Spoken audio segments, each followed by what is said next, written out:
Yep. Okay, so it looks like we're being live streamed. One more second. Okay.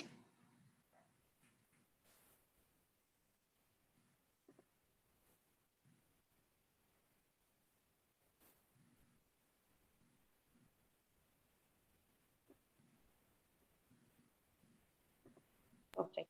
You're on. Ready? You're ready. Okay.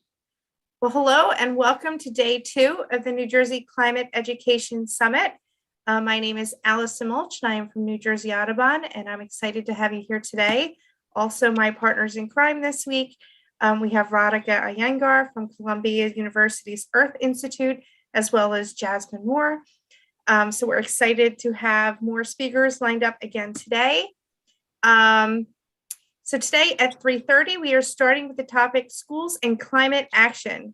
Join this panel of New Jersey students and educators as they discuss the ways in which climate education is implemented inside and outside the classroom. The individuals you will hear from represent public and independent schools, as well as organizations that work to enhance environmental education in our state. Up first is Mike Chadra. He is the Angie past president and the founder of the Ripple Center, and he will be moderating this session with the additional speakers that he will introduce. So Mike, you can take it off from here. All right, thank you so much, Allison. And good afternoon to everybody. Thanks so much for joining our panel discussion today. We're gonna first start off with some introductions just so you get to know who's on the panel. We'll let you know who we are, a little bit about our organizations and why climate education is so important to us before I ask our panelists the next set of questions. So to kick this off, my name is Mike Chadra. As Allison said, I'm the past president of ANGIE, which is the Alliance for New Jersey Environmental Education, and I presently serve as the planning director. ANGIE is a professional organization established in 1985 that provides a networking forum for New Jersey's environmental educators. ANGIE runs 2 big conferences each year, one in the fall that's outdoors, one in the winter that is usually in person. It's been online the last couple of years. And the goal is to keep all of the formal and informal educators connected with opportunities for improving their craft as educators. This past March, on a personal professional level, I moved on from a 20-year career as a New Jersey educator and administrator, both in the public and independent schools where my focus was on sustainability and climate education. And in those 20 years, I've had the distinct pleasure of being part of the New Jersey Department of Environmental Protection's Commission on Environmental Education, breath. And last year, I was part of First Lady Tammy Murphy's panel on the new climate standards for our state. I've since launched the Ripple Center, which is an ecosystem for social entrepreneurship. Our first program is a free fellowship for 18 to 24-year-olds that want to create an impact business with guidance from experienced leaders. Essentially, over the course of 9 months, which includes travel experiences, mentorship, virtual curriculum, and conversation with experts, fellows will create a business that infuses environmental stewardship and human equity and dignity into their plans. The program is designed to meet the scheduling needs of full-time students or working young adults. And by the way, applications close February 15th, so check it out. And in a nutshell, climate education is important to me because in the 25 plus years that I've been educating individuals and groups about the environmental impacts of decisions, I've seen many of the potential impacts become realities, both on the negative side, but also on the positive side. There's been vast improvements. So climate education combined with action must continue to be ramped up in order for us to affect the positive changes that are still possible. On that note, I'm going to ask Frida and Bianca to now introduce themselves. Yeah, hello, I'm Frida Ruiz, and I'm a college freshman at Princeton University. And Bianca, if you want to introduce yourself. Yeah, I'm Bianca.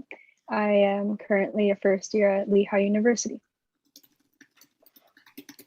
And we are both co-founders of the Green Cause, which I assume later we'll talk more about, but essentially we are a youth-led initiative that strives to give high schoolers the platform to create environmental education through different lesson plans and social media. Great. Yeah. Thank you. Navya, how about you? Yes, thank you. So I'm Navya Jain. I'm a junior at Newark Academy in Livingston, New Jersey. And I'm also the high school co-chair for the New Jersey Student Sustainability Coalition. And also, I'll definitely be talking about it a little bit more later. But NGSSC is a student-led group that connects high school and college students all across New Jersey to work on shared sustainability initiatives such as trainings, programmings, and policy-based initiatives. Great. Ben, why don't you introduce yourself? Hey, my name is Ben Rich. I've been rich all my life, and I am the director of OASIS Northern New Jersey. So that stands for Organizing Action for Sustainability in Schools in Northern New Jersey. So I've contacted a variety of sustainability coordinators or people who would like to perform that role at various schools in the Northern New Jersey area. And we get together several times a year to discuss best practices, largely about how to get our schools to go green or to become more sustainable. And typically this involves schools. So it always involves how to get students involved and how to help them take action for sustainability and climate change. Terrific. And Lisa. Hi everyone, my name is Lisa Montana. I am a 7th grade science teacher in the Glassboro Public School District in Glassboro, New Jersey. And I founded in 2016 the school garden at my intermediate school. And I run the green team at my school as well. All right, so clearly you can see we have a really experienced group of individuals here. And what I'm going to do next is share with you some of the things I asked the panelists to think about, and then we'll hear more details about their organizations and what they're doing. In coordinating this and organizing this, we were thinking about the following. In what ways do you deliver climate education in New Jersey, whether it's local, regional, or statewide? Any projects, experiences that you've been involved with as an educator that really stand out? How are students and colleagues benefiting from this education? In what ways have you seen them take information or experiences and apply them in other ways? Because, you know, a lot of what we talk about is the transfer of information. It's one thing to be educated about stuff. It's another thing to be able to take that and apply it to different situations. And then, you know, what I'll ask everybody to do is we'll hold off after hearing about those things and talk about what we're hopeful about in regards to climate education and the impact that they may have. So that being said, I'm going to we'll go back in order again. I'm going to turn it back over to Frida Ruiz and Bianca Palomina, who will give us more about the Green Cause and the answers to some of those questions. Yes, so do you want to go first, Bianca?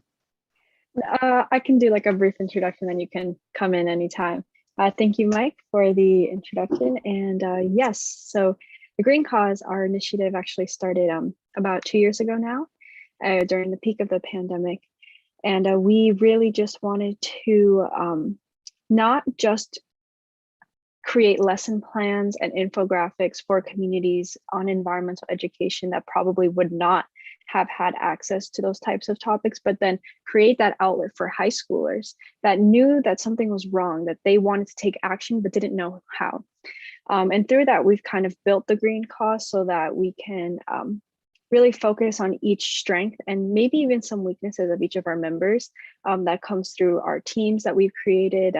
Just very lightly, we can go through them: environmental education team, tech team, social media team, and our newest arts and design team. And through that, we're able to take the strengths of each of our members, see which ones that they find the most comfortable with, and then grow in that. So not only are they creating environmental education for communities that they find important, but they're building on their own public speaking strategies. They are being able to interact with those people in their communities and feeling like they can make a difference.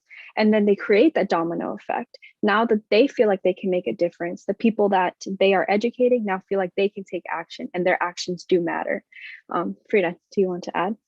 Yeah, and we have our members create all kinds of projects, ranging from lesson plans that would be shown to elementary and middle school classrooms, to different social media content to kind of garner a wider audience, and also just educate a wider audience who wouldn't have access to some of our lesson plans. But some of our most major projects thus far have been having two of our members create kind of like this lesson about composting that we displayed at the Blue Ridge Eco Earth Day Fair.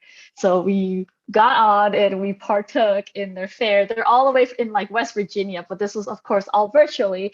But yeah, just getting that connection and also having a large audience with their families, with their kids, seeing this lesson was very phenomenal for not only us, but also our two members who worked really hard to put that together.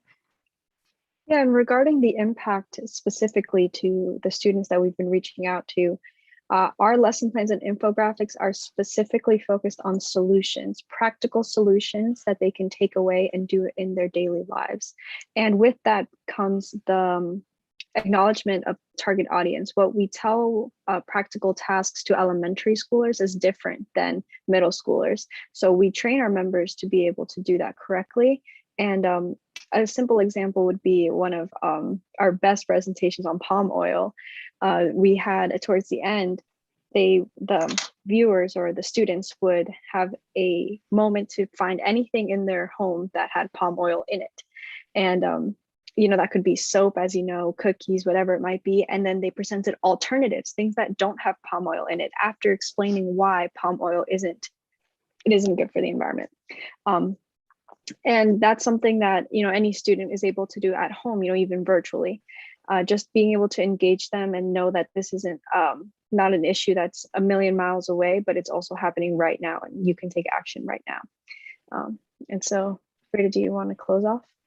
Yeah, so just to sum it up, the way that we kind of put together our content can be summarized through three main points. So having our stuff be solution-based, making sure that our lesson plans and other content are interactive by, you know, creating those sort of interactive elements such as the scavenger hunt and any other little quizzes or any movie references or anything that might get the kids' attention.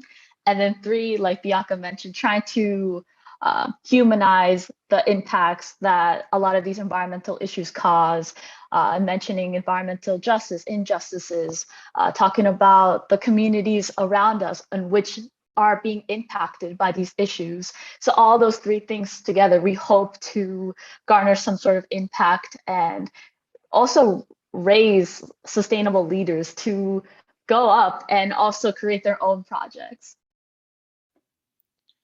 Thanks. And actually, I have a question for both of you. You know, you both graduated from New Jersey school system in this past spring, and now you're at your freshman year of colleges. How are you seeing, you know, the application at the college level by the students themselves of environmental issues or thinking about climate change on your campuses, and especially our New Jersey students? Yeah, so since I am in a New Jersey-based college, I can go first.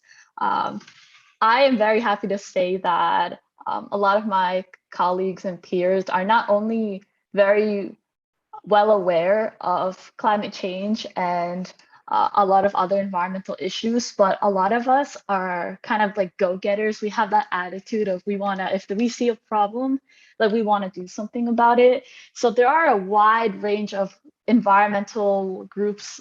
It's like started by students, led by students, and it's completely phenomenal because it's gotten to the point where, for instance, we have a group called Divest Princeton, and they're trying to get Princeton to divest from fossil fuels. And it's even getting to the point where we're trying to hold this very institution that we're in accountable for some of their shortcomings. So it's super fantastic to see my other peers, and it's such a pleasure to be there. Yeah, so Lehigh is located in Pennsylvania, but I do have a lot of colleagues or other peers that come from New Jersey. And in a general sense, I can say that the environmental crisis is not something that's debated here. It is very much a fact. And that makes it a lot easier to have these discussions on how to tackle the problem. We do have groups here on campus. One of our larger groups is called Eco Reps. And here you can either gain volunteer hours or use it as a work study. And this Eco Reps are designed to be specific to each building on campus. And they hold that building accountable for energy usage, how to properly dispose of waste, and anything that a specific student can do to better their carbon footprint.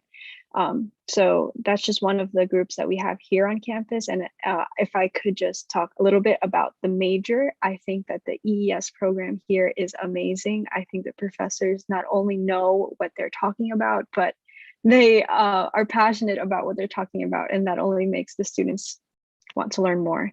So that's my take. Great, thank you. All right, Navia, I'm gonna turn it over to you now. Thank you so much. So as NJSSC, as I mentioned before, I represent NJSSC, and we're a group of high school and college students run by people in New Jersey schools. And the way that we integrate climate education into our work is through connecting people and building student leaders. That's the goal of the coalition. We're there to provide resources and to connect young activists across the state with the knowledge, the training, and whatever they would need to create projects to educate New Jersey and to implement their own sustainable initiatives.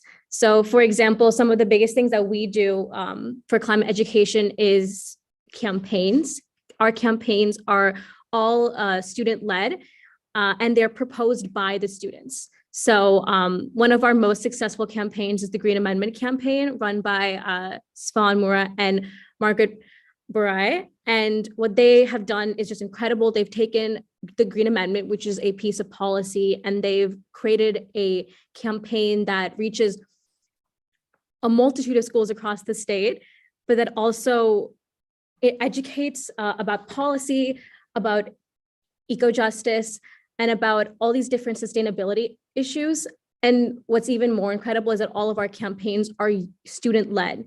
So in schools where students might not be introduced to climate education the same way that one would be if they attended programming catered to climate education, they're getting such an intersectional view of environmentalism. And that's what I think NJSSC, and I think even the school that I attend, Newark Academy, we strive on. We strive on thinking about climate change intersectionally and presenting it through a lens where you think about climate change as not just an issue of the earth, but an issue of people, socioeconomic status, racial status, et cetera, et cetera.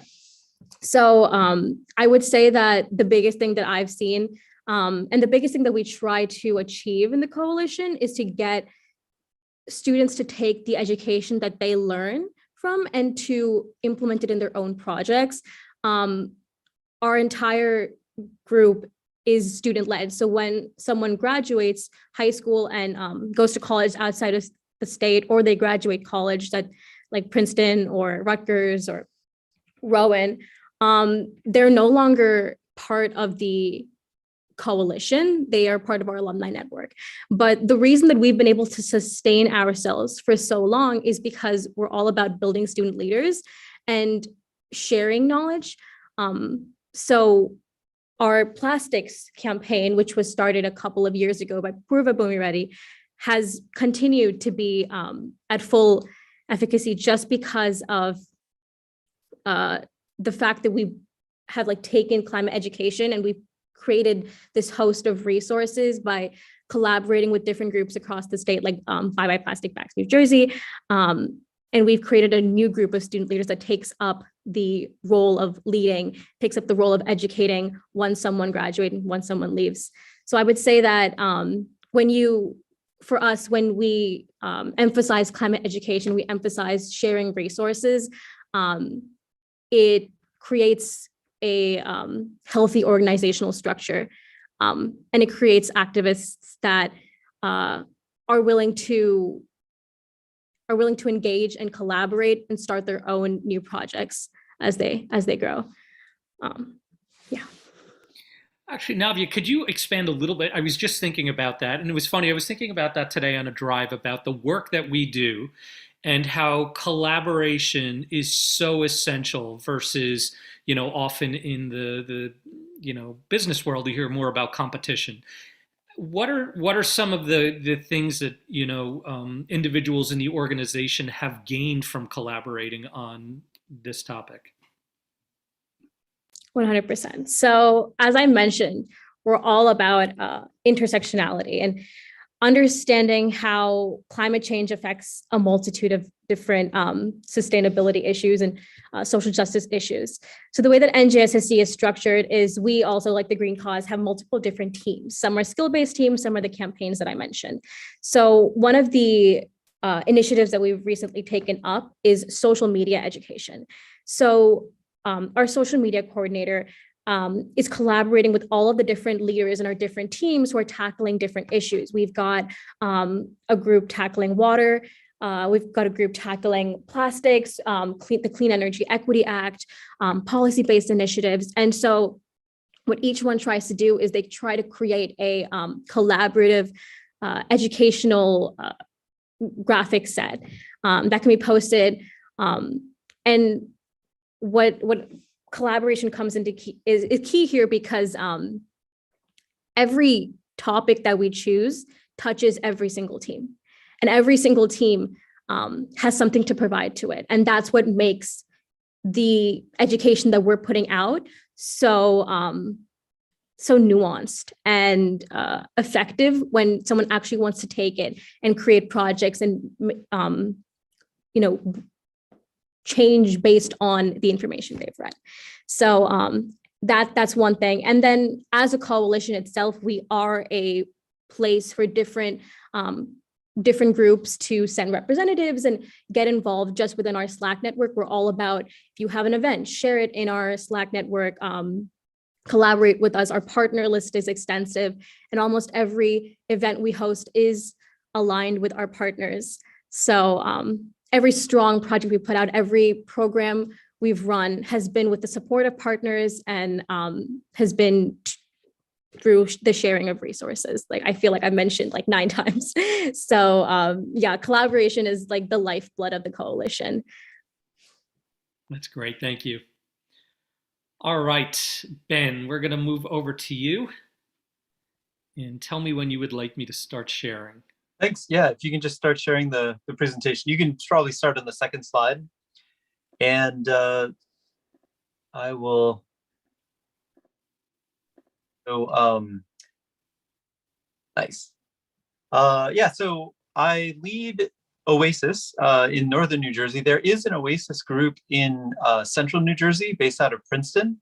And Allison Mulch is actually in helping lead that. So if you're interested, if you are a sustainability coordinator or you want to perform that role at your school and talk to other people who do perform that role or who also want to perform that role at their schools, send me a message if you're in northern New Jersey and Allison a message if you're in central New Jersey or southern. And it's a fantastic way to collaborate. As the previous speaker was just mentioning, it's crucial to collaborate with each other. And especially when we have teachers or administrators who are at a school, typically there's one person who's really the strong advocate for climate education and climate action and sustainability action at their school. And so it can be a really lonely position. But when you talk with other people at other schools and you hear them having similar challenges and having similar successes, you can collaborate, and it really helps give you some initiative to do better things. I just saw in the chat, my email is brich@mka.org. I think it's actually in one of the next slides. So, so please feel free to email me about that. So we just had a meeting. I also teach AP Environmental Science, and am I'm the sustainability coordinator at Montclair Kimberly Academy, which is an independent school in Montclair, New Jersey. And I'm also the co-chair of the Environmental Commission in Montclair. So all of you who are on this call probably know quite a bit about climate change and about the action that we need our towns to be taking. So I strongly recommend getting involved with your local town. Each town in New Jersey has an environmental commission, and their meetings are public information. So just find out when their meeting is, check it out. They're usually friendly people.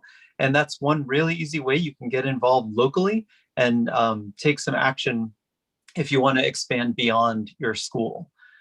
So then, so I spoke with sustainability coordinators. We just happened to have our meeting on Monday, and these are teachers, administrators, and other people, some of whom have the title of sustainability coordinator and others who simply want to see more action done at their school about sustainability. And this is the feedback that we got on Monday, that one school had a sustainability committee, but then it was disbanded during COVID. One person mentioned that he needed more time and fewer classes. He didn't want more money. He just wanted more time to be able to do these incredible initiatives and build student interest and get people involved. And then another person was saying that student interest and leadership waxes and wanes from year to year. And these are all champions of sustainability. These are all people in the schools who are incredible educators and who have the motivation to go beyond educating their students and help their students get involved in actions that will physically change the school, but also emotionally change the population of the school to have a desire to act. You can go to the next slide, please. So to have like a greater context, I wrote down some of the successes and challenges that I've been hearing from a variety of schools. And the successes are, the New Jersey climate change standards that were discussed yesterday are an incredible success for the state of New Jersey, that this is being taken seriously and will be taught in schools across the state is wonderful. Largely because one of the challenges is that sustainability and climate change and climate education is seen of secondary importance by many people. So for it to be required is big time. And in New Jersey, we have a wealth of resources outside of the classroom. We have tremendous groups, and I've just named a few that kind of came to mind quickly, but there are many more. The New Jersey Watershed ambassadors are recent college graduates who will come to your school, and whether it's pre-K through 12, and give an age-appropriate presentation about watersheds and the water cycle and pollution, and they will take your class to measure water quality, which is what I do with my AP Environmental Science students. And so they're incredible. There are nature centers across the state, and you can contact the nearest one. They'll have some programming for you. New Jersey Audubon has a wealth of programs for all ages that you can connect with. And then there's the Watershed Institute, which also has some pretty phenomenal programming. One of the projects that I always have my students do is through EcoSchools USA. And this is a powerful program that gets students involved in driving action and learning about sustainability and climate change or energy or biodiversity. And the students choose a pathway. So there's like 12 pathways, and these are like energy, biodiversity, things like that. And they they measure it, they decide on a plan, then they take action on that plan, they measure it again, and hopefully there's been improvement since they've taken their action, and then they report out to their entire school, telling everyone what kind of improvement has been made. And this is something that's outside of the classroom that has tremendous benefits. And so this is a really great program that students can do. There's also Sustainable Jersey for Schools, which I believe we also had a speaker from yesterday who was from Sustainable Jersey. And this is another really great program Again, it's not so much in the classroom, but outside of the classroom, getting students to help change the school, change the culture within the school, and help change the facilities of the school to make it more sustainable and to help everyone understand their impacts on climate change. So that's a great program, and there's a lot of funding available through that. And then Earth Day presentations, lots of schools do great Earth Day presentations, and they'll do composting and other things like that. But the challenges are that these are individuals who are running these programs, and they're not systems. So if your school happens to have someone who is passionate and motivated, then you're going to have a really good program. But without that, these programs don't even exist, and students aren't even hearing about it. So that, again, is why I'm so excited about the New Jersey climate change standards. And then when the person retires or leaves for some reason, the program ends. So you want to avoid that. Climate change is seen as having secondary importance. And then one thing that is super frustrating to me is the politicization of science. When I talk about climate change, I'm only talking about science, things that we've measured.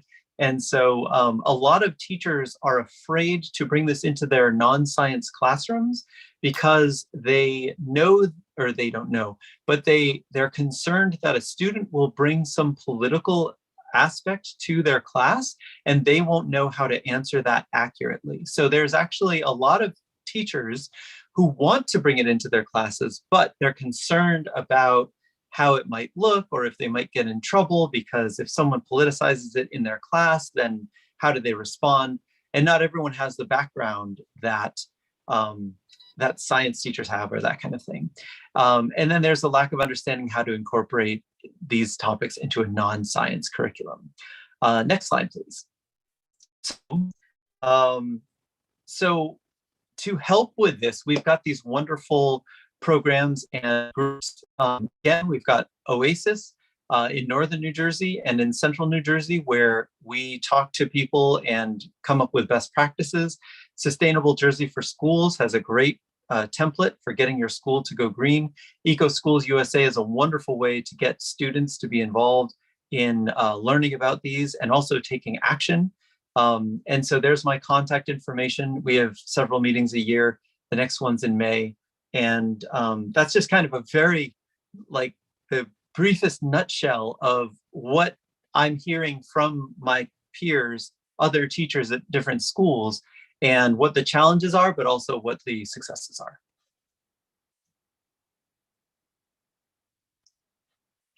Thank you, Ben. And Lisa, let's hear from you, please. I'm going to need a second here to share my screen.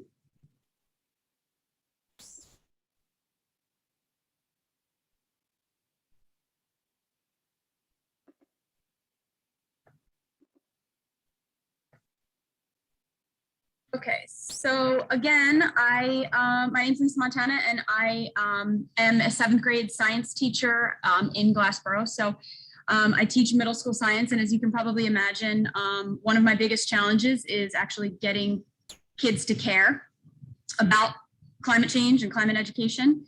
And so I'm going to try to share with you some of the things that I do in my classroom to succeed in that area. And I have a lot of links and things in this presentation that I will share with you, I guess, in the Padlet maybe, so that everybody has access to it. Because I think that the best thing to do is to share with other educators what I'm doing in the classroom. So again, there's a lot of links in here that I'm offering to help you in your own classrooms. So why is climate education important to me? One of my favorite quotes, and this kind of drives my sort of teaching and my style, is do the best you can until you know better. And then when you know better, do better. And that's Maya Angelou. So, that's kind of what I try to instill in my students. And then one of my other favorite quotes is, if you don't know, now you know. And that's from the Notorious B.I.G. So I kind of put that one in there too. I find myself saying that all the time in the classroom. All right, so here are some of the things that I'm doing. I've been teaching climate education for a while now in my classroom. I've had some successes, some failures, and I just have sort of amassed a whole lot of stuff over the years that I have found successful. And in the end, on my last slide, I'm going to talk about how my students are putting that into action. So one of my favorite resources is our Climate, Our Future, and I put the link in there for you. It's just a wealth of resources and links and videos. There are lessons on climate justice, which is very important for kids to be talking about and even understanding and knowing about. There are climate stories where kids can see what's happening across the nation and see their peers sharing what's happening. I also included a link to NASA's climate change inquiry labs. So there are some good ones in there as well that involve ocean acidification and greenhouse gases. So that's what I'm doing inside the classroom. These are some of my favorite lab successes. I'm running one right now on ocean acidification. And there's a picture of what that looks like in the classroom. That's from NOAA.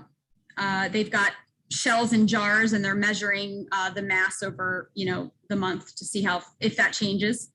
We acidified the seawater with a soda stream.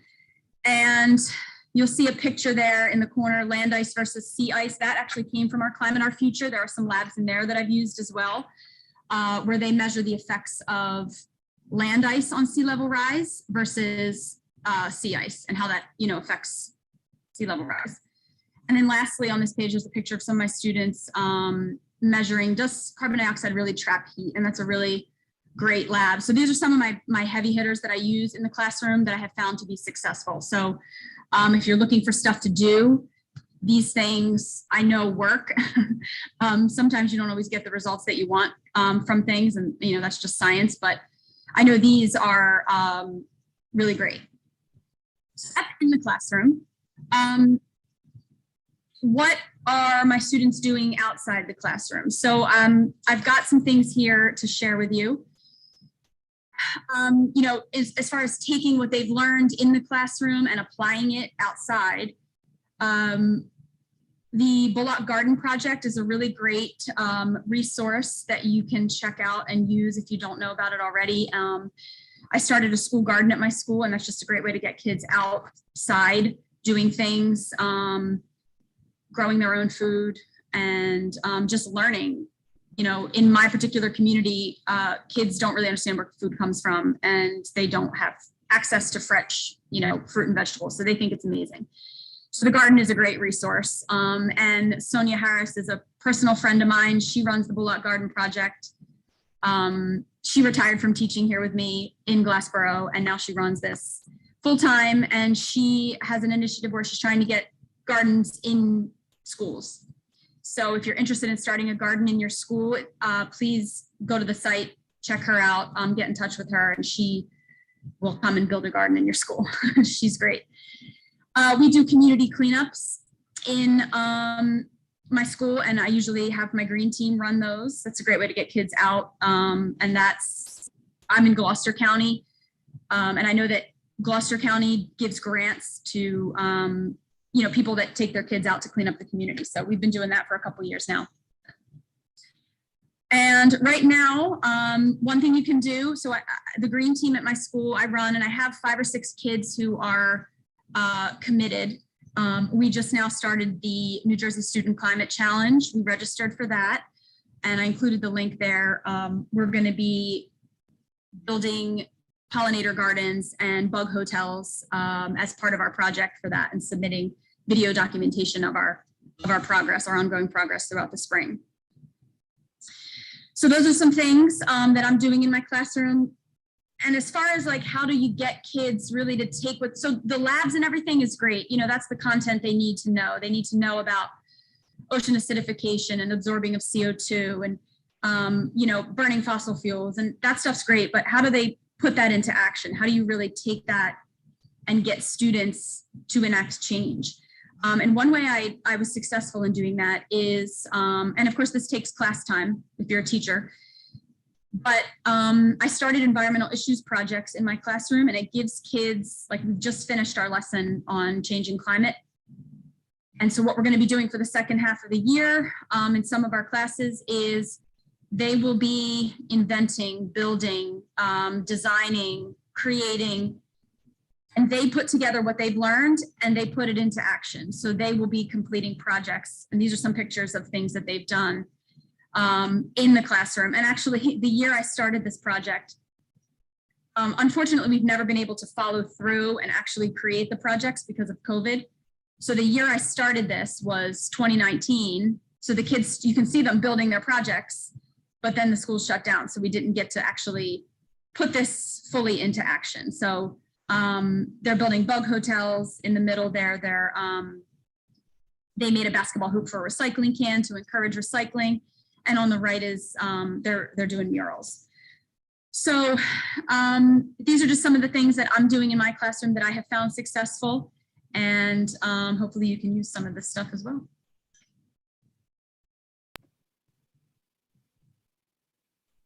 Thanks, Lisa. Question, actually, you know, one of the great things sometimes at the Angie conferences is when you have educators that show up that are not science teachers, that are not working in that space. And, you know, they could be literacy teachers or math teachers or, you know, wood shop or STEAM teachers.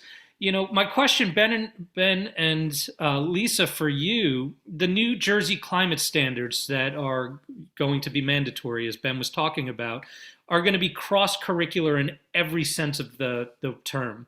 What have you seen from non-science educators in your schools in regards to what they are teaching? I know you said there's, you know, some trepidation in some ways, Ben, but, you know, what have you seen going on in those regards, or how have you collaborated with non-science teachers in this space, or, you know, if you'd like to expand on that.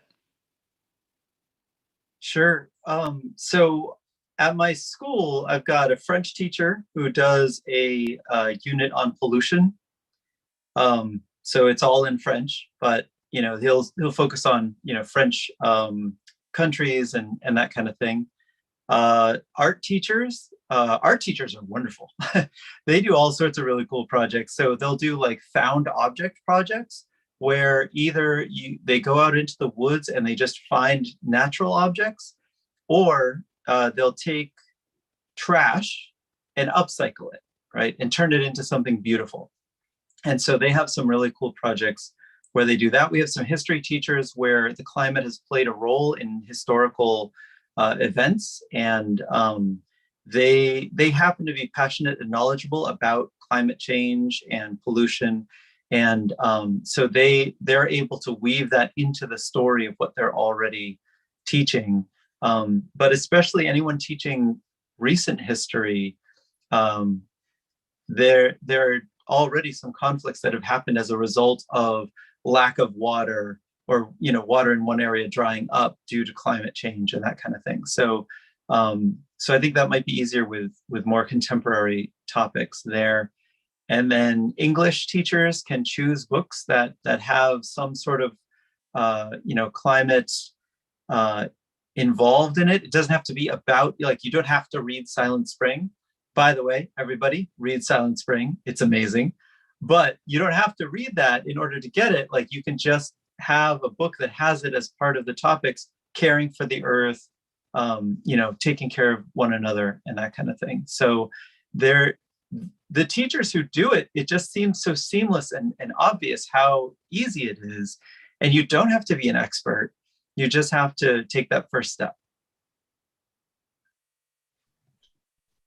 I agree. Those are all great suggestions. What I think is lacking in the public schools right now, and at least I can say from experience in my school, is that we don't really have collaboration a whole lot with, you know, teachers in other subjects. So cross-curricular collaboration is lacking. And I'll be honest, I really haven't had a chance to speak with other teachers, language arts teachers, math teachers, to see what they're doing. So I think that that's something, and I don't know if that is across the board, but, you know, it is something that needs to happen more so that we can, you know, address the issues in the other subjects as well. Yeah, thanks, Lisa. And you know, can I that's just add to that? And students want it. students want this in their classes. They understand the interconnectedness of this topic, and they really want to discuss it in this variety of ways, not just siloed in one type of class. Yeah, and I was going to say, perhaps with the fact that the impending climate standards are going to be cross-curricular, they're going to hit every subject area, that this will be the potential bridge to have some of those conversations, really important conversations, happen. Question for Frida, Bianca, Navia, right? You all kind of represent, from the educator standpoint, our successes, what we hope for in our students. Who or what in the New Jersey school system inspired you individually to get involved in environmental and climate education? Yeah, so I guess I can begin. So I'm from Linden, New Jersey, and I had the opportunity to go to the vocational high school in Scotch Plains, and there I was given the vocation of sustainable science. Now, when I was admitted into this high school, I had no idea what sustainable science even meant, and that's an 8th grade middle schooler. So that was a little tragic on my part, but everything began to evolve when I started courses at my high school, and I realized that this isn't just, although recycling is a huge part, this isn't just about recycling. It's a huge urgency that's not just involving the entire planet, but issues that are down the street in our own communities. And I think a very big factor in what I'm studying today and why I'm here right now is my environmental science teacher, Miss George, and now Mrs. Knobloch. But she was definitely the catalyst that showed me a lot of the issues in this world have a sustainable solution because they are sustainable problems or environmental problems, whether that be overpopulation, food insecurity, climate refugees. They all have an environmental implication. And by learning more about them, not only can I learn about what's actually going on in the world and why it is happening, but what I can do about it. And I wanted to reach back into my community that I kind of felt like I had left it behind going into this vocational high school. Because if I had stayed in my town high school, I probably wouldn't have had the opportunity to learn the depths of the word sustainability. So that's my reasoning for being here today and everything that I'm studying at Lehigh. So Frida? Yeah, so of course, our environmental science teacher definitely took a big part in, I guess, our development as leaders and as students. And I think because I already did come knowing that I wanted to do something environmentally based for a really long time in my life, but I think she just took things like a step further. She encouraged all the wacky ideas that I had, all these different research ideas. And then when I told her about the green cause, she was more than supportive. So definitely not only with the information that she taught us, but also just the support and the backing, just backing us up as students and as leaders. That definitely goes a long way. Yeah, I would say that my experience is a little different just because I came into high school knowing about climate change, caring about climate change, but not involved with climate-based solutions. And I think the biggest thing at Newark Academy that I noticed that really got me, Newark Academy being a independent school, so it wouldn't follow any of the curriculum changes for climate. And I noticed that it wasn't education in the classroom that I was introduced to that got me here, because there wasn't education in the classroom when I got involved a couple of years ago. It was more seeing other students my age. It was we have a sustainability coordinator, Miss Duzak here. She's not given the title of sustainability coordinator, but she is the person who spearheads everything at our school. And having her here, I think, encouraged students who are passionate about sustainability to take it one step further. And Maybe to I'll make this some tea. Sorry? I don't know. having her here and giving like a voice to students and allowing us to build on the projects that we care about has been the reason that I really understood climate change as more of just like a earth and nature issue, and as an issue that affects people, that affects different communities, because for the longest time, like I said, it wasn't intersectional for me, and it's not intersectional for a lot of people. I think the base climate knowledge that everyone gets is that, you know, global warming is happening, the temperature is rising, but people don't understand what that temperature rise actually does to people and our communities, and how it changes life and how it will continue to change life.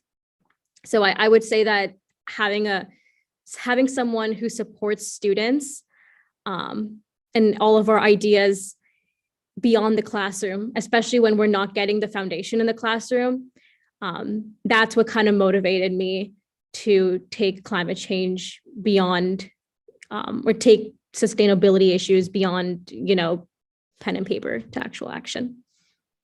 That's great. Right. And you know, again, what I'm hearing, and one of my motivations is as much as, and I think a lot of people on the call that know me, you know, I was immersed and loved environmental education and being in the school systems, that motivated me to kind of begin my own project with the Ripple Center, in which it was focusing on entrepreneurship, was how to harness all of this education and enthusiasm and call for action and infuse it into industry and other organizations. Because, you know, there is this, we talk about green jobs and the green economy, but at this point, I think as we all know that it's going to take everyone. And that's why I think I started off with the idea of collaboration. It's going to take across all industries, across all areas, to really harness our attentions onto you know, how does every decision that we make impact what's going to happen to both people and the planet. So that being said, I want to ask our final question before we do have a couple minutes to open it up to the audience, is what is happening that gives you hope? What are some of the things that you're seeing? You know, we often hear about the doom and gloom and the impending, you know, don't look up scenarios. But what is going on that is giving you hope? And I'm going to start this off with Lisa.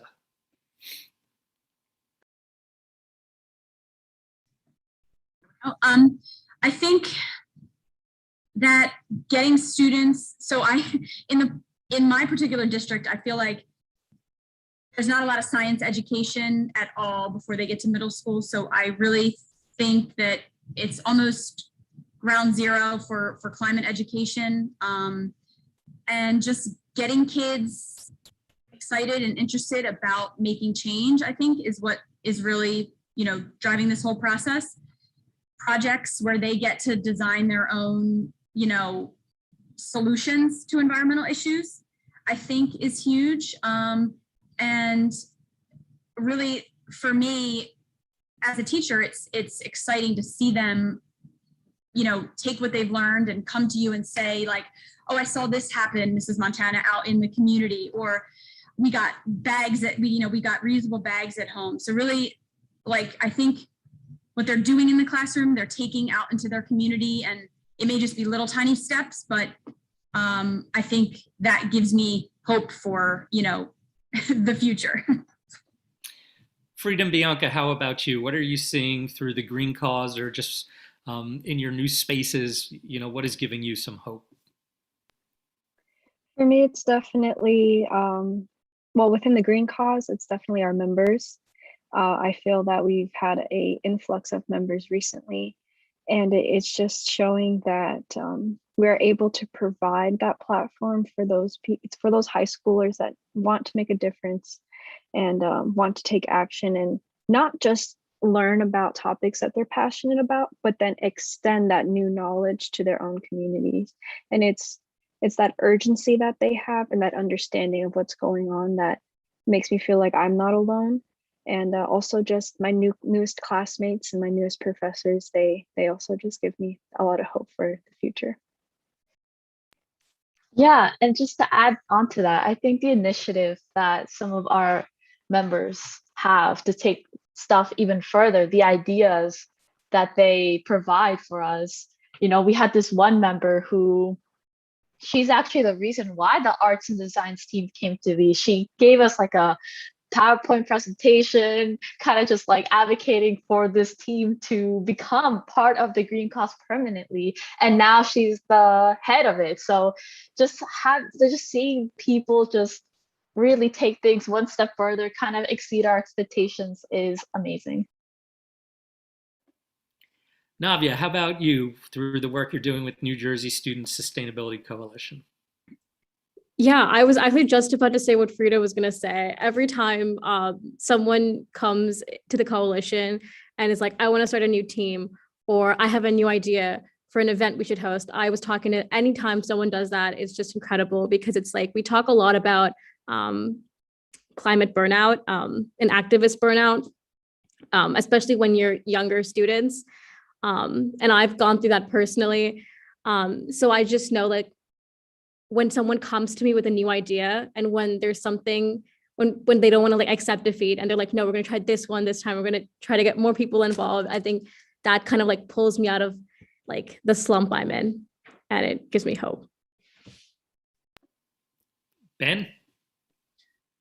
Navia, I appreciate that you've already experienced burnout and you have come through the other side. That's great. So yeah, so for me, it's really that the zeitgeist of the entire community has shifted towards more climate action. So, and by the community, I really mean society as a whole. And so you hear more and more people talking about it in a more nuanced and understanding fashion. And so a couple of great examples are our freshman class president, who won his election, ran as pushing MKA to become a carbon neutral school, a central part of his platform. And so his fellow students voted for him over the other candidates with this incredibly insightful overarching goal. And so that, you know, not only shows that we've got one person who's excited about it, but there's a whole class at least who's excited about that. And also the new head of our school has come in, and he already has a much more nuanced understanding than our previous head did. And our previous head was really good. And at the same time, you know, we now have someone who's really forward-looking, ready for action. And you know, those are just two examples.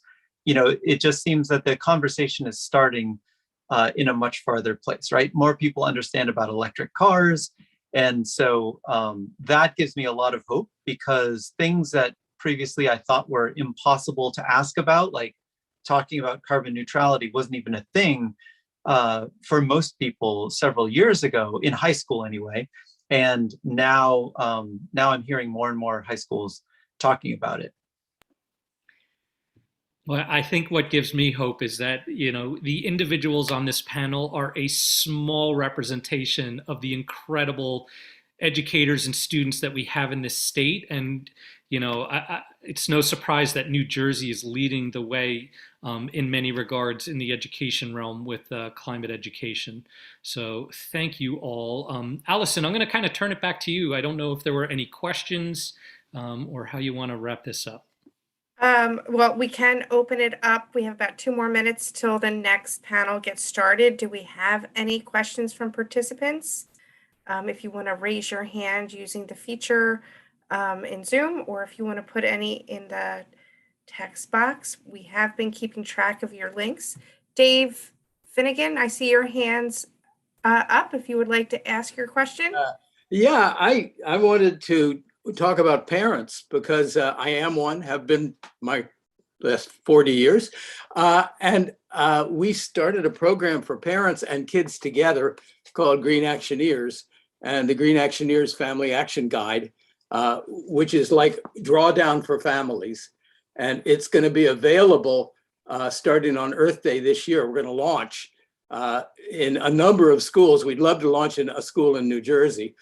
It comes out of a program that I did called Climate Change is Elementary, that went from school to school starting in 2007, up in New Jersey and New York and Massachusetts and Connecticut, but I live in Florida. and you can't do a program called Climate Change is Anything in Florida. So I changed the name of the organization to Green Actioneers, and the book doesn't talk about climate change, it talks about going green. So it's ecumenical. So no parent can complain about the fact that we're talking to their kids about this thing that they don't believe in. So nobody has to believe in anything. It's a storybook. It's got coloring book features for the little guys. It's got word games. And the idea is they come to family night and they go through the book together, and then they go home committed. It's also English and Spanish, so it's a bilingual book. So And my thank you, info. Dave, did you drop the link for us in the chat? Yes, I will. I'm about to put my email in there, and I'll link you the digital book. But once you have the digital book, you realize that you really want to get the book. And I'm Thank happy you, to Dave. send the book to anybody who wants one. If you'll help your PTA or green team at the school get involved. Thank you, Dave. We'll add your links to the Padlet as well. I want to thank everybody that was on this panel. Thank you, Mike, Frida, Bianca, Navia, Ben, and Lisa. You were all fantastic. I added as many of your links as I could see into the Padlet. If you could take a look and make sure they're there. And now Jasmine is going to introduce the next panel. Hello, everyone. Thank you so much for being here. Our next panel is, well, the next hour is going to be divided between two sessions, and I would like to welcome Carolyn Mcgrath. She has been an art educator and environmental leader in the Hopewell Valley School District in Pennington, New Jersey for over 20 years. Through her work, she has helped establish filtered water refill stations and recycling programs in her school, as well as composting programs through the district. She is currently an organizer for Hopewell Valley Green Week, and she is also a longtime member from Oasis. So Carolyn, the floor is yours. You can introduce your student and start. Thank you so much, Jasmine, and thank you everybody for this incredible opportunity. This has just been fantastic. So I wanted just to give a little background about Green Week. Last year in 2021, the Hopewell Valley School District in Pennington, New Jersey, hosted our first ever Green Week, which was a series of community-wide events that were focused on environmental justice and sustainability. We had numerous offerings, I think about 30-ish, and many of those were student-led. Today, you'll be getting an overview of two of those presentations from Hopewell Valley Central High School students, Lillian Brennan, Tabitha Webster, Akanksha Arvind, and Nadia Chaslow. We'll be starting with Lillian Tabitha's work on sustainable fashion, and then hear next about biomimicry from Akanksha and Nadia. At the end, we'll have time for questions and comments. And I've already posted all of our links in the chat. You can see the links to Hopewell Valley Green Week. We are in the process of planning a Green Week 2022.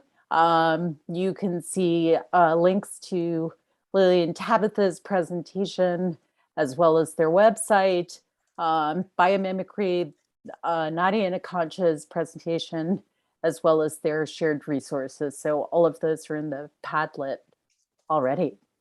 And my computer picked a bad time to sign me out. All right, so luckily I have a paper copy, but it might take a second for me to. Bad timing, Google. All right. So let me just introduce Lily and Tabitha. Lily and Tabitha are students at Hopewell Valley Central High School and co-authors of the Sustainable Fashion newsletter. Starting as a Girl Scout project, Lillian and Tabitha decided to create a newsletter that spreads information on the importance of sustainability in clothing. Through their newsletter, their hope is to inspire others to be more thoughtful before purchasing and live a more sustainable lifestyle. And if you just give me a second, I have to re-log in to my Google account so I can share their presentation, but maybe they can just start talking in the meantime.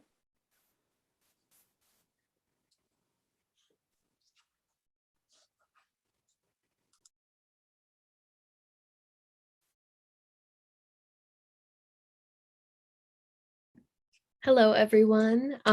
Thank you so much for offering Tabitha and I this wonderful opportunity. And today we're going to be sharing a little bit of a presentation on sustainable fashion.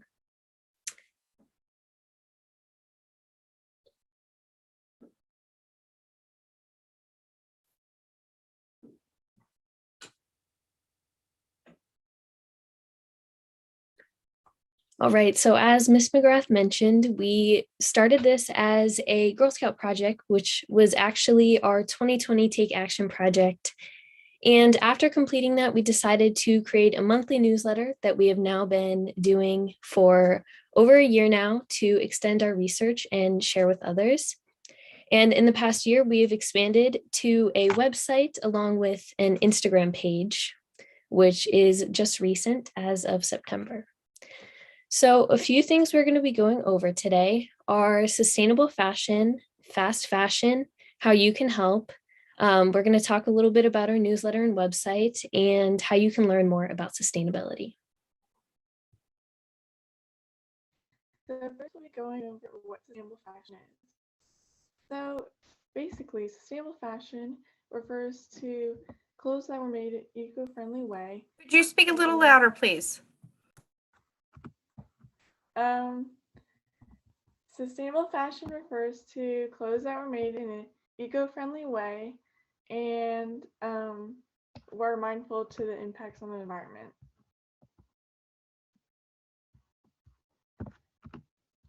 Some things that make clothing sustainable include the materials they're made of, obviously, which some sustainable materials are recycled or organic cotton, organic linen, or tencel. But some bad materials or not sustainable materials are polyester, which takes a really long time to break down, acrylic, which has highly toxic chemicals, and just regular cotton that takes 2,000 liters of water just to produce one cotton t-shirt. And we'll also, I think we can put in the chat a link to this natural and sustainable fabric guide, so you can see what materials are sustainable versus not.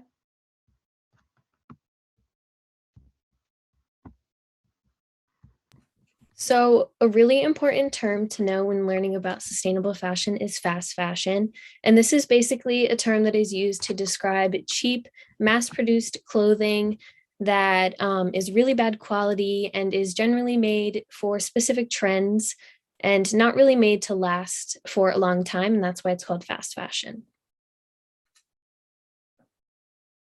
So there are quite a few things that are wrong with fast fashion, but a few of them are that it pollutes the environment.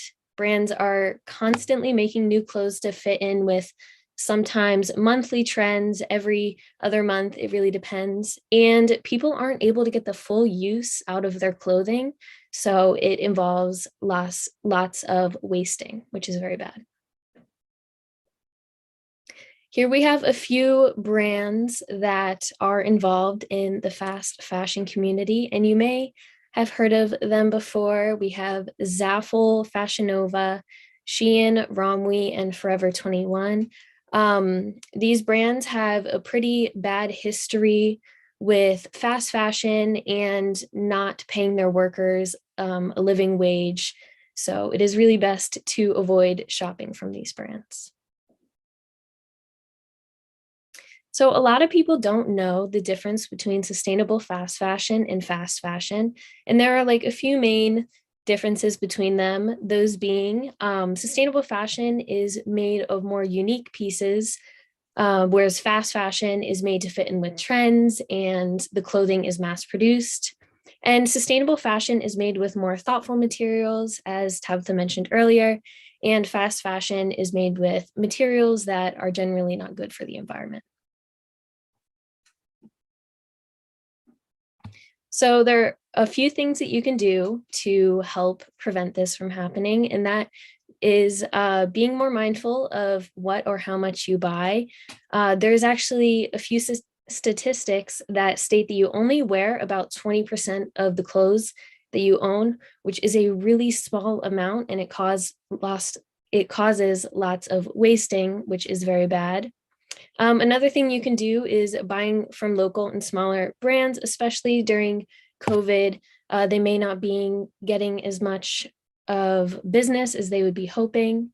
Another thing you can do is spreading awareness by subscribing to our newsletter, sharing it, researching, following our Instagram, really doing any of that, and buying more secondhand clothes. This can be online, at local thrift stores, or even getting hand-me-downs from other family members.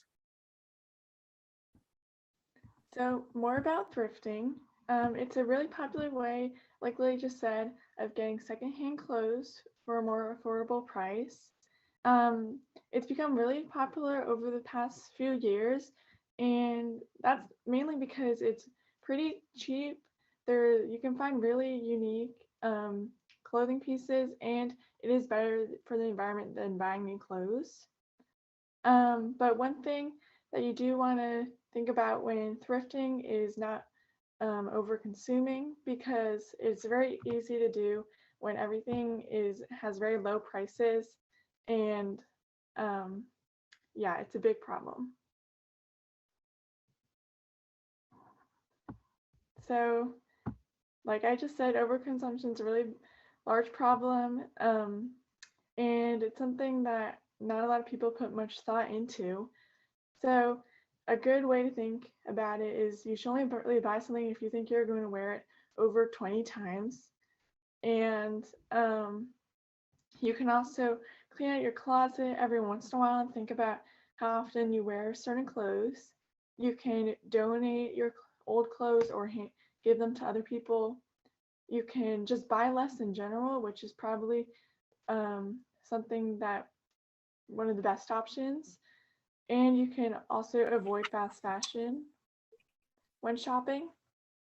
And yeah, so overconsumption, also another statistic we found was that 100 billion clothes are being produced each year, which is a lot because that's 14 items per person. So it's pretty crazy and it's a big problem. Now we'll be talking about our newsletters.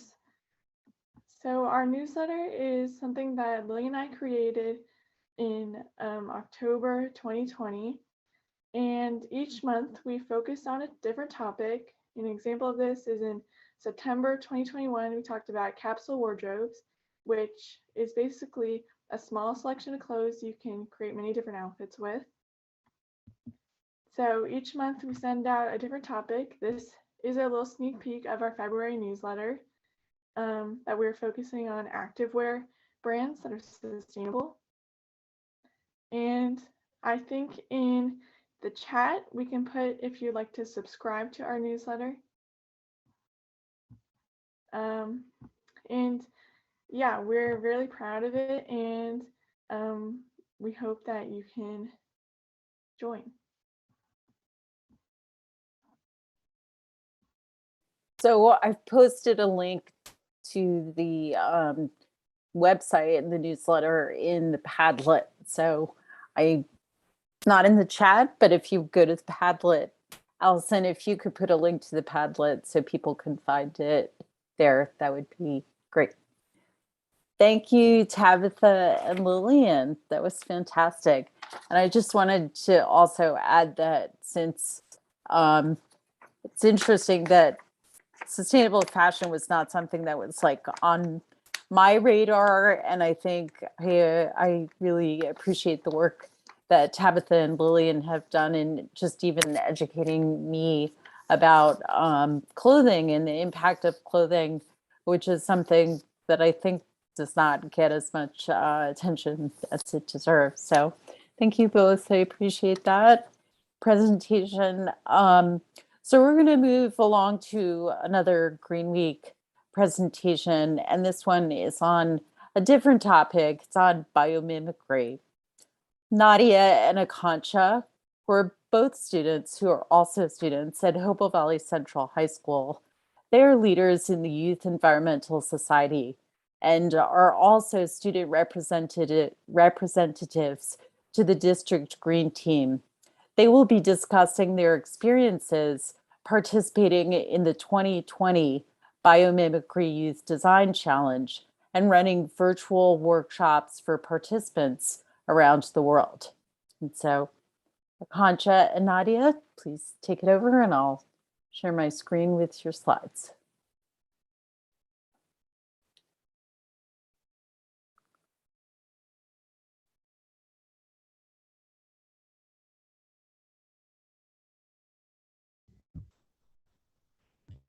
Hey everyone, so I'm Akanksha and Nadia is here as well. And we're both super excited to tell you guys all about our experiences using and sharing biomimicry, and also sharing our ideas about how it can be incorporated into education today.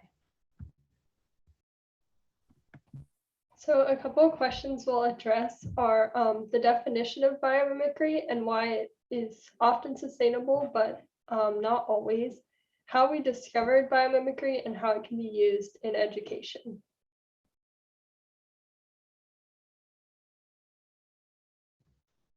So what exactly is biomimicry? Well, biomimicry is a practice that learns from and mimics the strategies found in nature to solve human design challenges. Next slide. So here's some of the why biomimicry. So life has been evolving on Earth for about 3.8 billion years. So that means it's been improving its strategies to survive and to do a lot of different functions. And that often those strategies are better than what humans can come up with in, a year or a month.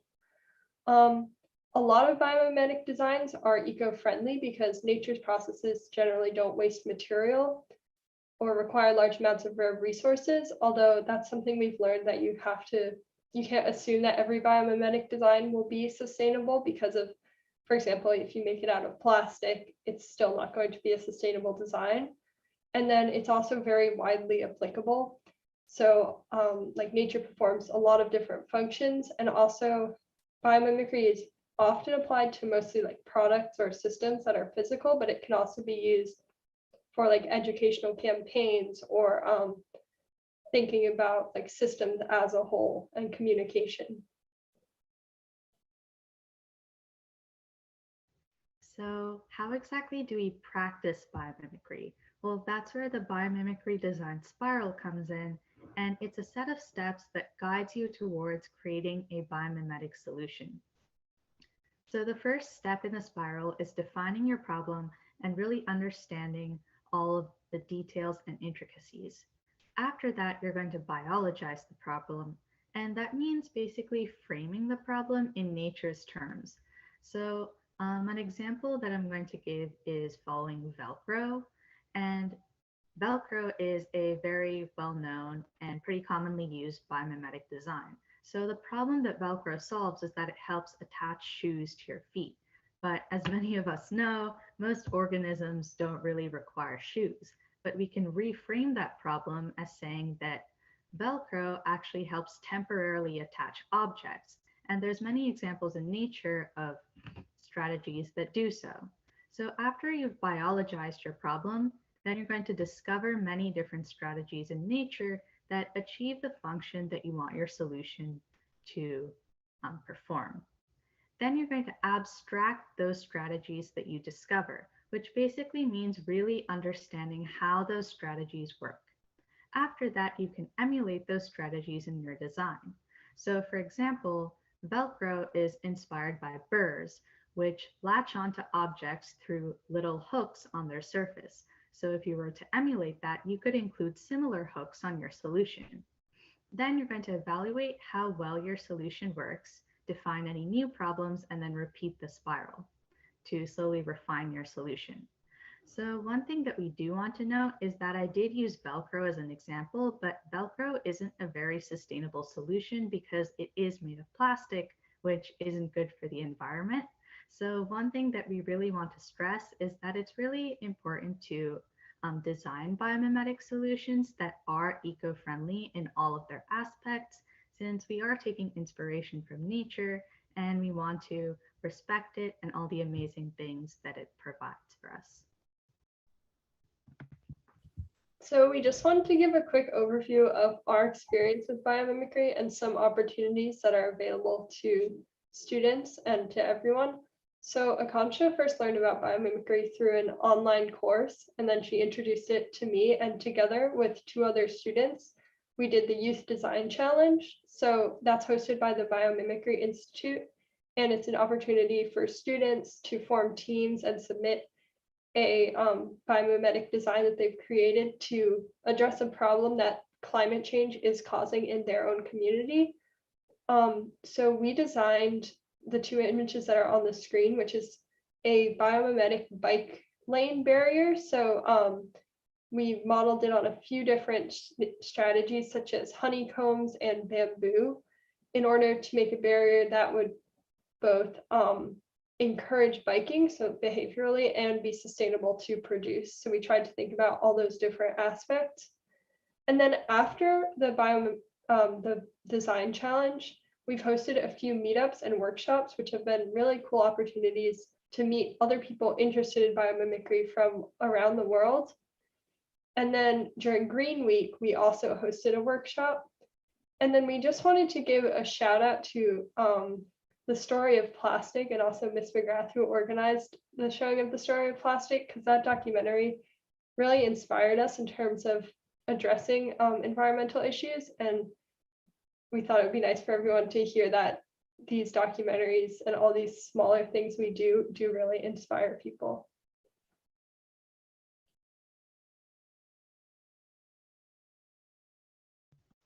So here are some ideas to incorporate biomimicry into K-12 education. And biomimicry, we found, isn't like super widely taught. So these are some really ideas to do. These are some ideas to do so, because we think it's really important that all students learn about biomimicry. So some ways to do so is connecting concepts learned in class or during like club and extracurricular activities to examples found in nature.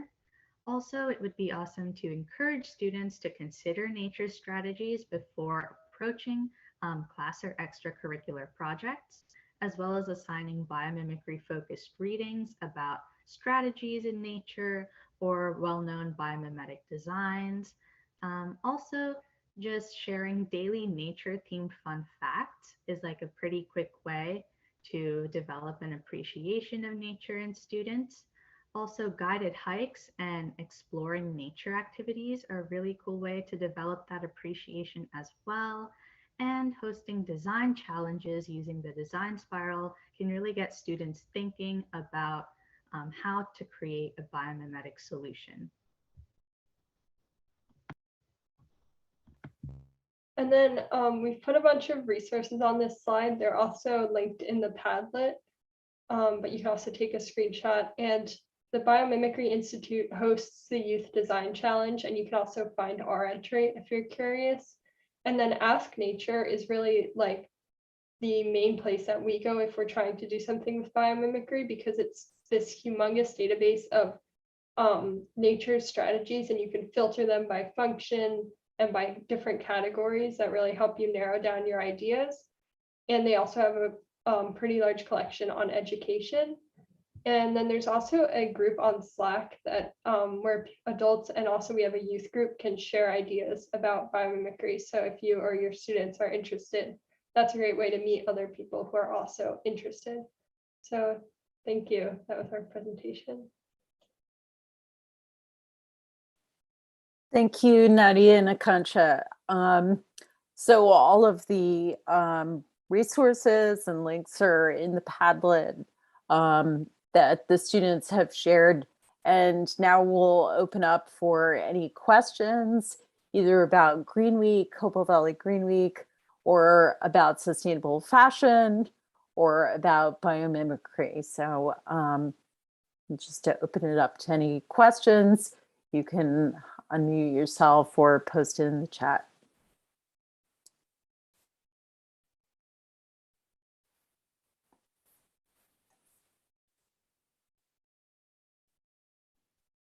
I had a question, Caroline, if you don't mind. Yes, It's yeah, for Tabitha and Lillian.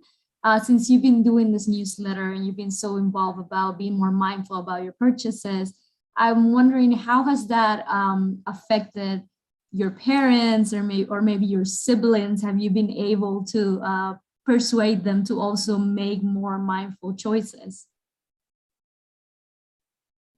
I can start off by answering this question. Thank you so much. I think it definitely has influenced our family to be more sustainable. We've definitely changed some of the things in our house for more sustainable alternatives, and it's definitely been beneficial. Lillian, I wonder if you can give some examples specifically? Sure. So one of our newsletters, we actually focused on microplastics. And recently, in the end of the past year, we got a Cora ball for our washing machine, which basically collects microplastics while the clothes are being washed. So yeah.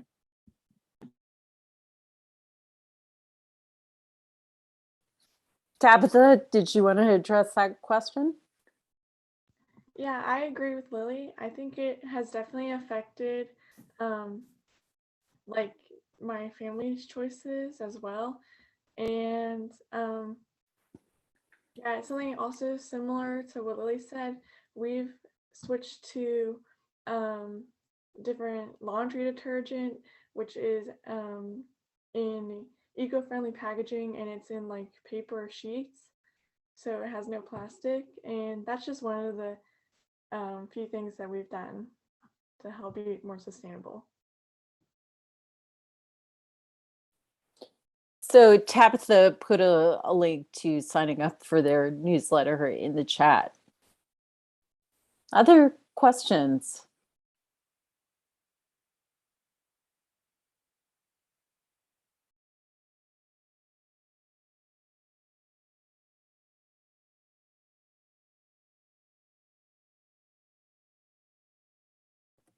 Carolyn, do we have the information for the Green Week in the Padlet or in the chat? I'm looking for it so that I can bring it over. Yeah, it's there. I can repost it again for you. Okay. I'll post it in the chat, but I did put that in the Padlet as well. Oh, if it's in a Padlet, that's perfect. Thank you. It is, yeah.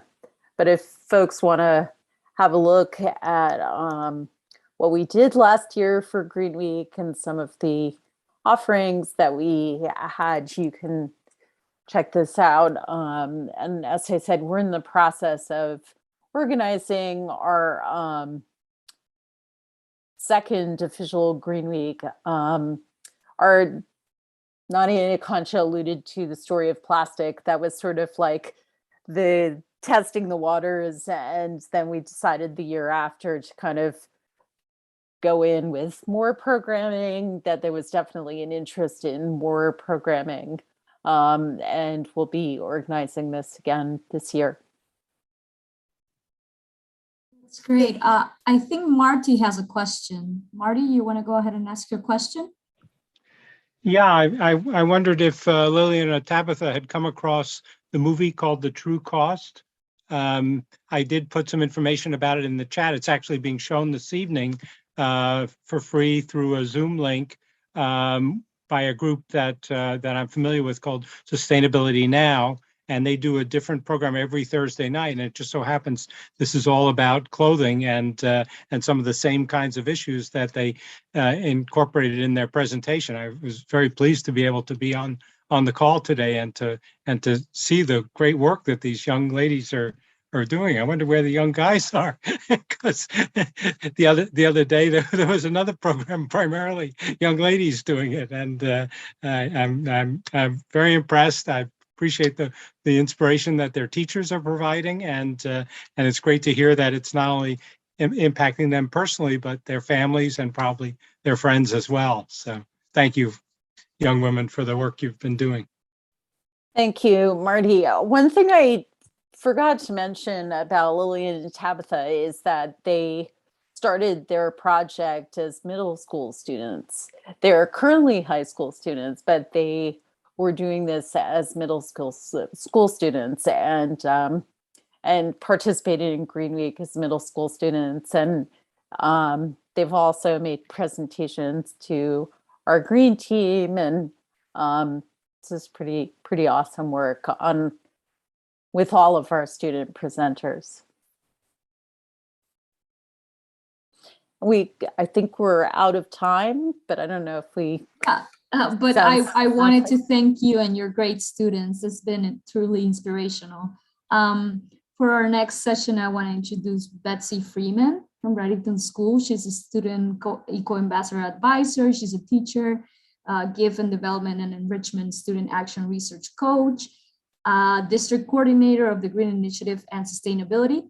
Betsy has a master's from Columbia University Teachers College and an EDD work in educational leadership and management from Drexel University. Her focus is on student-driven inquiry and innovation, action research, and education for sustainability. Betsy, if you could please introduce your wonderful students as well, please go ahead. Let me get my.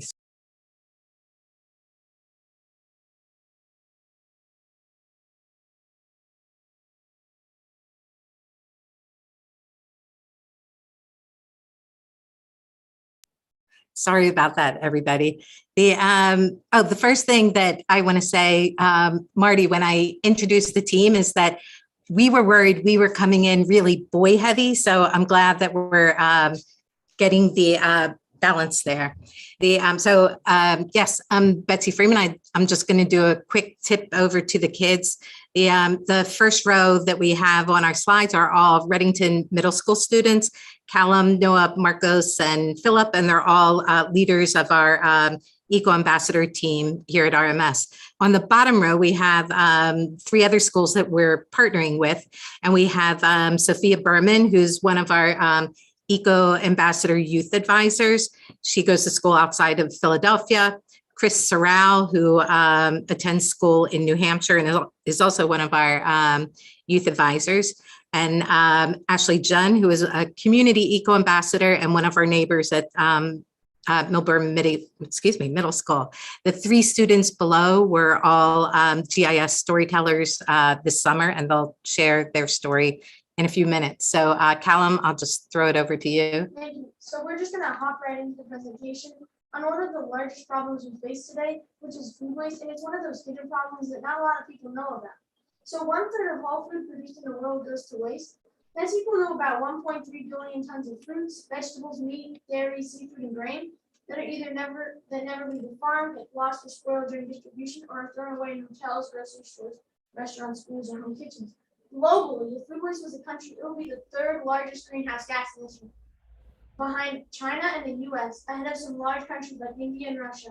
And the problem is not just how much it emits, but just how nobody knows about it.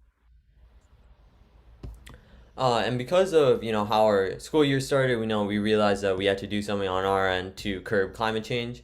And the downside of it is that there's over 100,000 K through 12 public schools, and they produce over 50,000 tons of food waste every year. But on the upside, we have a lot of students, teachers, and communities ready to help fight climate change, and we can do it by preventing food waste at school as well as at home. Hi, I'm Sophia, and as the Regeneration, we're the generation tasked with bringing our climate crisis under control for the health and well-being of all life on our planet. That's why we use the UN Global Goals and the 3 Ps as our guide: people, planet, prosper. They remind us that social inclusion and cohesion, sustainable practices, and good governance are all necessary for a good society. While individuals can do their part, we understand that sustainable development starts with all of us, and that includes governments, businesses, large organizations, and academic institutions too. Our goal is to curb climate change and food waste in our school and across schools globally too. We're focusing on SDGs 13.3, responsible consumption and production, by cutting the amount of per person food waste globally in half by 2030. That's 50% goal is an international, national, and state goal too. So there should be lots of support. We know global food waste and food loss generate about 8% of human-induced greenhouse gases. So we'll connect SDG 12.3 climate action in a big way by building people's knowledge and resilience to meet the challenges climate change brings. Finally, we know we depend on SDG 4.7 quality education for informed decision making. It's one of the reasons all of us are on this panel of eco-ambassadors, including our teacher too. Because education for sustainable development and global citizenship are critical to meet these challenges in this decade of action. So, hi, I'm Phil. And with the pandemic came free school meals, which I think is great. That's awesome. And every kid needs access to healthy food daily. But we noticed kind of an unintended consequence with our plan here. To get the free lunch, students would have to select either a fruit or a vegetable. And we're seeing a lot of those fruits and vegetables getting thrown away in our cafeteria. And so we did some research and learned the connection between wasted food, landfills, greenhouse gases, and climate change. At the same time, however, we're learning to tell place-based stories with ArcGIS. In fact, Sophia and Chris joined us by Zoom to talk about how they created their story maps this past summer. And they'll be on hand next to share them with you too. You'll see how we're inspired to take on a food at our own school as well. I'm going to just hop right in with my story map where we explored cafeteria waste and how it impacted climate change and how powerful collective impact was. Ms. Freeman, can you stop sharing so I can go ahead? Okay, thank you. So here's our story map, and I want you to imagine like a day in the cafeteria. You have a lot of food waste happening. You're using a lot of plastic, from plastic utensils to plastic wrap to plastic containers, and there's just a lot of waste happening overall. But it's hard to imagine when you're at school how much you're actually generating over time. And we see that from a study that a typical high school student produces over 50 pounds of trash per year, and an elementary school student probably produces around the double that amount. And on any given day, over 100,000 schools serve lunch to over 25 million students, and that creates a lot of waste. And we're just looking at New Jersey alone, we have a map here on the screen of over 2,000 schools in New Jersey. So those are the purple dots over here, and the blue and orange squares are marked school districts. And you can see how much can add up over time. And we also realized what the true cost of food is. So we spend over in the US $1.1 trillion on food per year. But the actual amount factoring in the hidden factors should be close to triple that amount at $3.2 trillion, including accounting for human health, the environment, biodiversity, and the impact on climate change. So I'm gonna turn it over to Ashley to share her story map. So. Hi, my name is Ashley June, and let me just share this. Okay. So, an invisible crisis that I would like to speak about is fast fashion speeding towards ocean pollution. So first of all, to define the term of fast fashion is a term used to define inexpensive and disposable quality of clothing that are being rapidly mass produced. These clothes are often dumped out quickly, and they usually end up in landfills, not being fully broken down and causing an environmental harm. And these clothes also shed strands known as microfibers when they are put into laundries. Microfibers become part of the human food chain and deteriorates the conditions of our marine animals. Additionally, 700,000 microfibers are let out in a standard single wash cycle. And day by day, the social impact of our companies are growing. Thus, many companies' marketing plans are focusing on producing environmentally friendly clothing. However, unfortunately, among this market, there are companies that disguise themselves as selling eco-friendly products when they're actually not, so they are greenwashing. And almost 40% of the firm's green claims are found out to be misleading, and when misleading, companies are practicing sins. The first sin is the sin of hidden trade-off, and second is very common, the sin of no proof. Then there's the sin of vagueness, when companies use ambiguous or unclear terms that can be misunderstood by the customer, like eco-friendly, which is a term that is not elaborated enough, or terms like non-toxic, since every garment can eventually become toxic. Next, there is the sin of worshiping false labels and the sin of irrelevance. the sin of lesser of two evils follows up, which is when companies say that their product is less polluting than most product in its fitting category, distracting the consumer from the product that is mostly polluting. The last is the sin of living. And I would actually like to quickly mention Greta Thunberg, an environmental activist and a cover star of Vogue, who called out fast fashion companies for greenwashing. She has also spoken out to never buy new clothes again, and in the worst case scenario, she will buy secondhand clothing. She also started the Fridays for Future student movement and a school climate strike movement that is happening every single Friday. And now it's time for us to use our actions and voices, because individuals can make impact on our work, but big countries can also help out.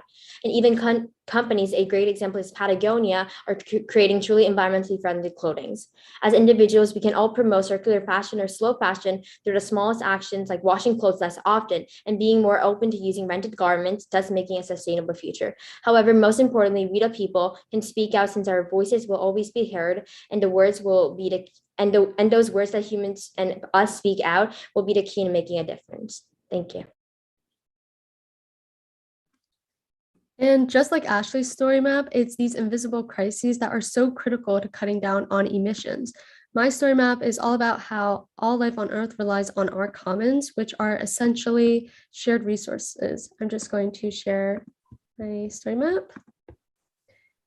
But the common I focus on is the ocean. But whether it's the ocean or the cafeteria, they are a common where our choices as individuals, communities, and states can have profound impact at the local level that can transcend to the global level. In my story map, I explore how agriculture is a main source for nutrient pollution, which leads to eutrophication, that can in turn speed up climate change and lead to algae releasing methane, a potent greenhouse gas. But the good news is that we can mitigate climate change. At Pennypack Farm and Education Center, the community-supported agriculture where I volunteer, we build capacity and strengthen community bonds by making local sustainable agriculture and good nutrition something everyone can share in. Pennypack has shown me that people banding together can have a critical role in environmental governance.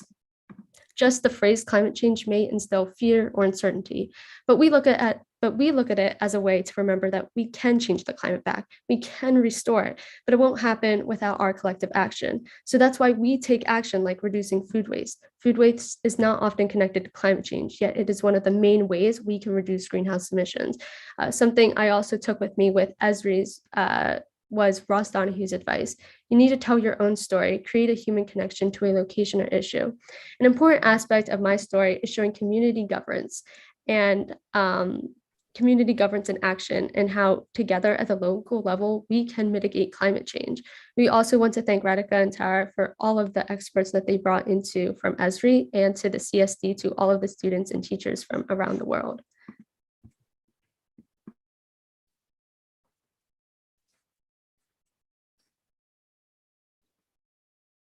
We were inspired by Kristen's team and how they had started a food audit at RMS, but they were quickly shut down by the pandemic.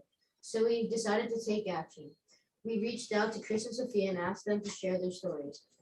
So we're picking up where they left off and moving with advocacy to mobilization, and they agreed to collaborate with us. Yeah, and through Eco Ambassadors, we're discovering the network and multiplier effect. We've been working on projects with others locally and globally in the Eco Ambassador network.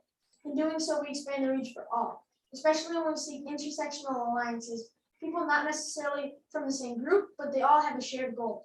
For example, we connected with Chris and Sophia to take on climate action and food waste, and Sophia connected her Grow Up Club, and Chris connected his environmental team. It's kind of like we touch one, they touch others, and so on. This allows us to build larger interconnections throughout the US and the world, and mobilize shared initiatives that are widespread, diverse, and include different perspectives and have shared reach and thinking too. Hello, I'm Marcos, and we've been talking out about spheres of influence. We use the circles of control, influence, and concern model to figure out where we have power as individuals or as a larger group. Our outer circle of concern is climate change and the need to eliminate food waste in schools around the world. It's a big lift, one that requires movement and policy changes across states and nations. It's bigger than us for now. So we thought about our own circles of control, what we could do as individuals, like make better decisions as students in our cafeterias and in our homes. A lot of big companies seem to put a lot of weight on the great things individuals do with their products, like recycling. But we know that there are better decisions they can make out in the circles of concern, like mandating their own production of wholly recyclable or biodegradable products, rather than the individually wrapped up snacks we see in packaging that go straight to the landfills, one of the largest sources of greenhouse gases. We know we need to call on intersectional alliances in our circle of influence. These are the people that will listen to us because we are connected with them in some way or share the same goal. Examples are nonprofit organizations in our community like Raritan Headwaters or the Hunterdon County Sunrise Movement, which was an RMS alum founded, our district business administrator, and more. We also have many stakeholders inside this food waste project. Some of these are business office, Mr. Bohm, and our food service vendor, Mashios. Our stakeholders help reach our goal of lowering our food waste. For example, Mr. Bohm gives us important data like what types of foods are brought into this cafeteria so we can analyze the trends of the students in our school.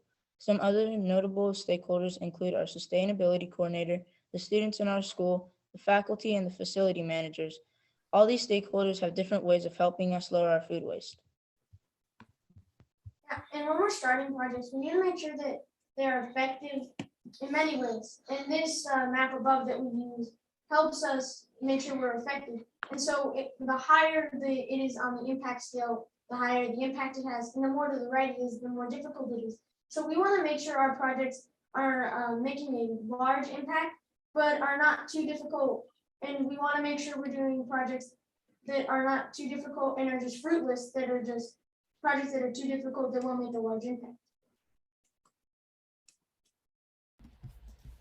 So I want to talk about my climate action plan, and I was continuing the work I did at RMS when I was in middle school, and I'm continuing it in high school. And when I entered high school, I noticed that there's a very high amount of food waste, but it's definitely different from the aspects in middle school. I think when people are throwing stuff out, a lot of the bins are filled, so people will just throw it in the most convenient bin rather than what's the right bin to throw out their food.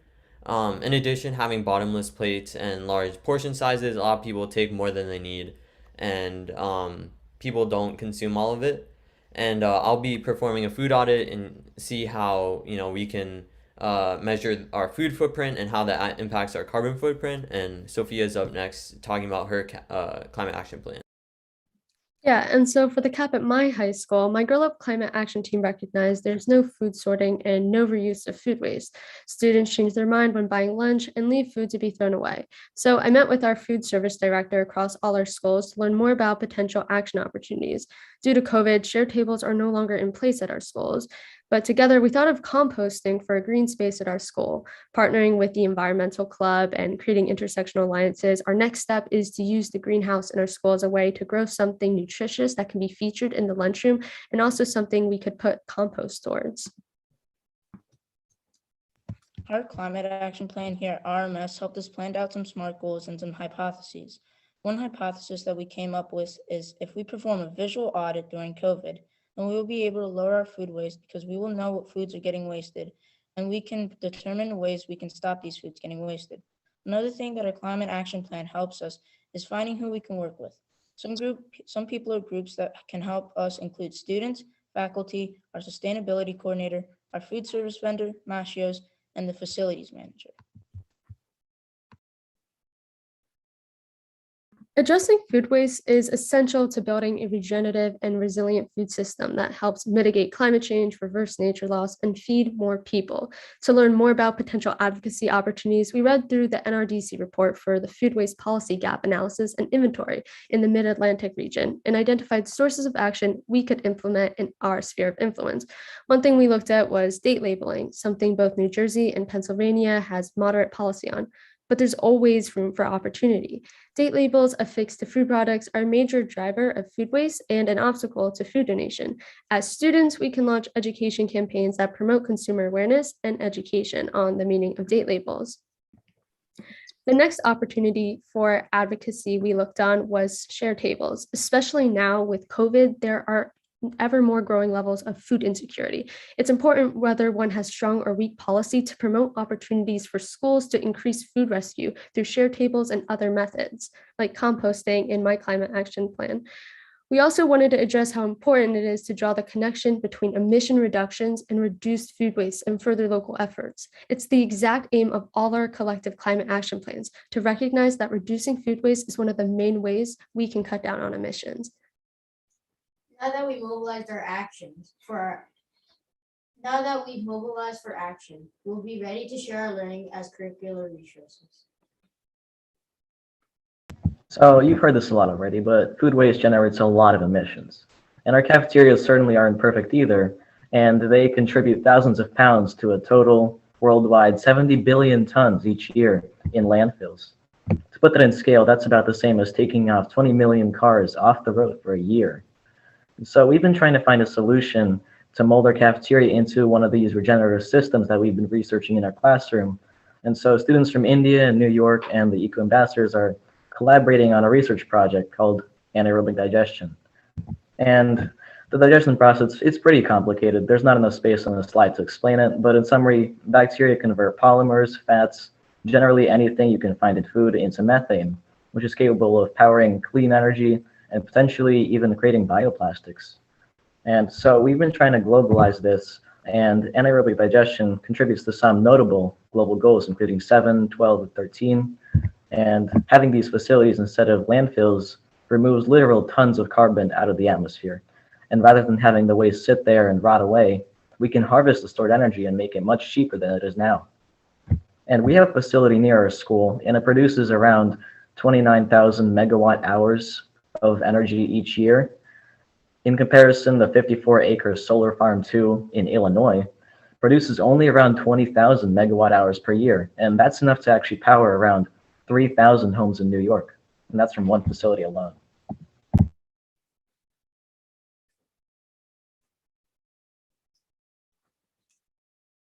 Here's just a quick diagram I made of the regenerative system of biomass to biogas. You can see that the food's separated into waste streams and transported, mixed up and processed, and then it spends around a month being digested by bacteria. And the anaerobic digestion process outputs biomass and biogas, which hence the title. And then after that, it's all reused, and again, the cycle repeats itself. So we're gonna be talking about, oh, okay, go ahead, Noah.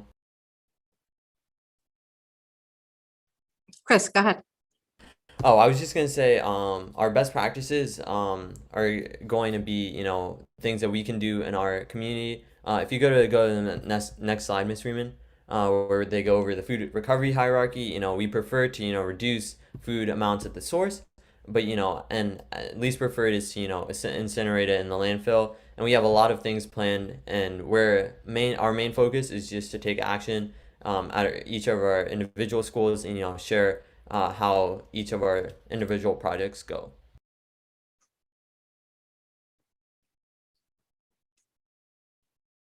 So we would like, it's always a good practice to acknowledge those who have given us this opportunity. So we'd like to acknowledge those here in this meeting and those who have given us this help to present this. And we'd also always love to give thanks to our parents who have helped us all throughout our lives. And thank you. I think that we're ready for a Q&A, Jasmine, if you want to open it up. Yes, we're gonna take questions either from the Padlet, or if it's easier for everyone, just lift your hands and open up your mic and just ask away.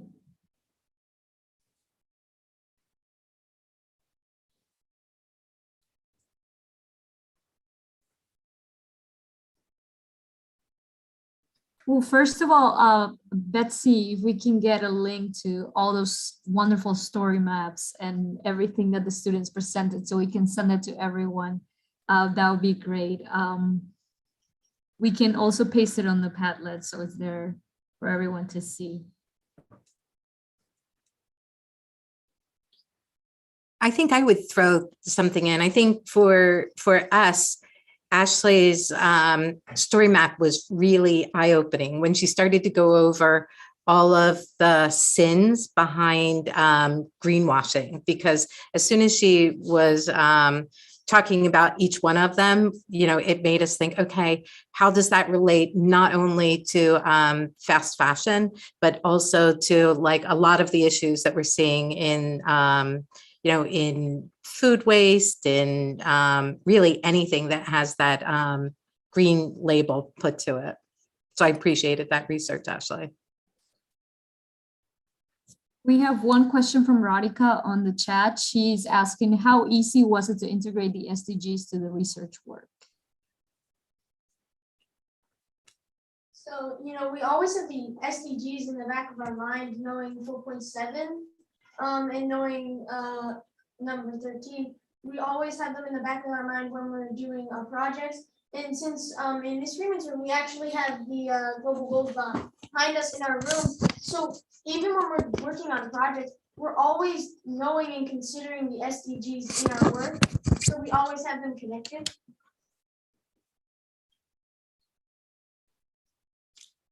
And I think somewhere one of the students was talking about the SDGs as our to-do list for the next decade till 2030. I would say we use a couple of roadmaps very similar to the global goals, which, just as Callum said, they're like the back of the hand for us, because all of our work really comes out of like identifying issues that we care about locally, and then matching them to global goals, and then see how they connect globally as well. We're big advocates of the Eco Schools program that comes out of course, New Jersey Audubon. As we do our food waste, and as right after this, we both, all of the schools are planning to do an energy audit that, we go right to that site to find, to go to the various pathways that they have, and they have really easy to reference plans right there. And then, of course, I'd have to give a shout out to all of the folks at Sustainable Jersey. All of our schools here in Reddington are deep in the certification process. And so that means that really all of the things that the students are talking about here are relevant in every way, not only to our schools, but, our home and, our great Garden State as well. We have another question from Bob on the chat. He's asking, did you consider getting a local videographer to make like a short 12-minute documentary about the food waste project that could then be distributed to the local community and other schools in the region? Well, we never really thought about getting the local videographer to make a short documentary, but we did have an idea of implementing what we are research into what the 6th grade eco ambassadors are doing, of making a video series where they can educate kids in their grade and the whole school. So we're trying to have an episode, say, for food waste alone, where the kids can educate all the other kids, and kind of be just another way to get the word out about food waste. That sounds great. When you do have those episodes, make sure you send them our way so we can share it with everyone as well. We still have 2 more minutes if anyone wants to ask a question, or if one of the students wants to share something else with us. Callum, do you want to talk a little bit about the playbook? And Sophia, do you want to talk a little bit about the app? I know both of those things are like way in development, but. So one thing we're looking at is creating a sort of, like Ms. Freeman said, a playbook for schools who are trying to move into a more sustainable direction. As you can see on the slide, one of our schools are green ribbon schools, and we want to make sure schools who maybe don't have like the time that we do to be focused on like sustainability, that they have a sort of guide in their ways to become more sustainable. And so they know these ways that they can help reduce, say, food waste or their emissions to help people. Yeah, I would just throw in there that a couple of the like playbook type formats that we looked at, I know are, I'm pretty sure that they're posted on Eco Ambassador website. And they were, I think it's like some students in student and faculty, maybe in Nigeria, did a SDG playbook. And then I'm pretty sure there's one also by youth from the Sustainable Development Solutions Network. And so we took a look at both of those, and we saw that they gave, they were excellent because they gave a lot of background on the issues, and then they gave examples of things that, that you can do. So what we were doing, we didn't want to necessarily repeat what's already been done so exceptionally well, but look for maybe that opening where for students and for teachers on the ground in their schools, where they could start with you know, some relatively simple plans, but then with some of the tools that that we found useful too. And of course, it'd probably be wonderful if that was a open source sort of document, so we could get feedback from many different communities. I'm going to throw that over to Sophia, if you just want to touch base about the, I hate to put you on the spot about the app, but. No, but the food tracker, the food waste tracker we have underway is a way students can partake in, where they can reduce food waste, whether that be through education at home and in school too. They could do their own research and create a poster, or maybe look to bring in a speaker to their school, or look out in their household how they can reduce food waste with their family.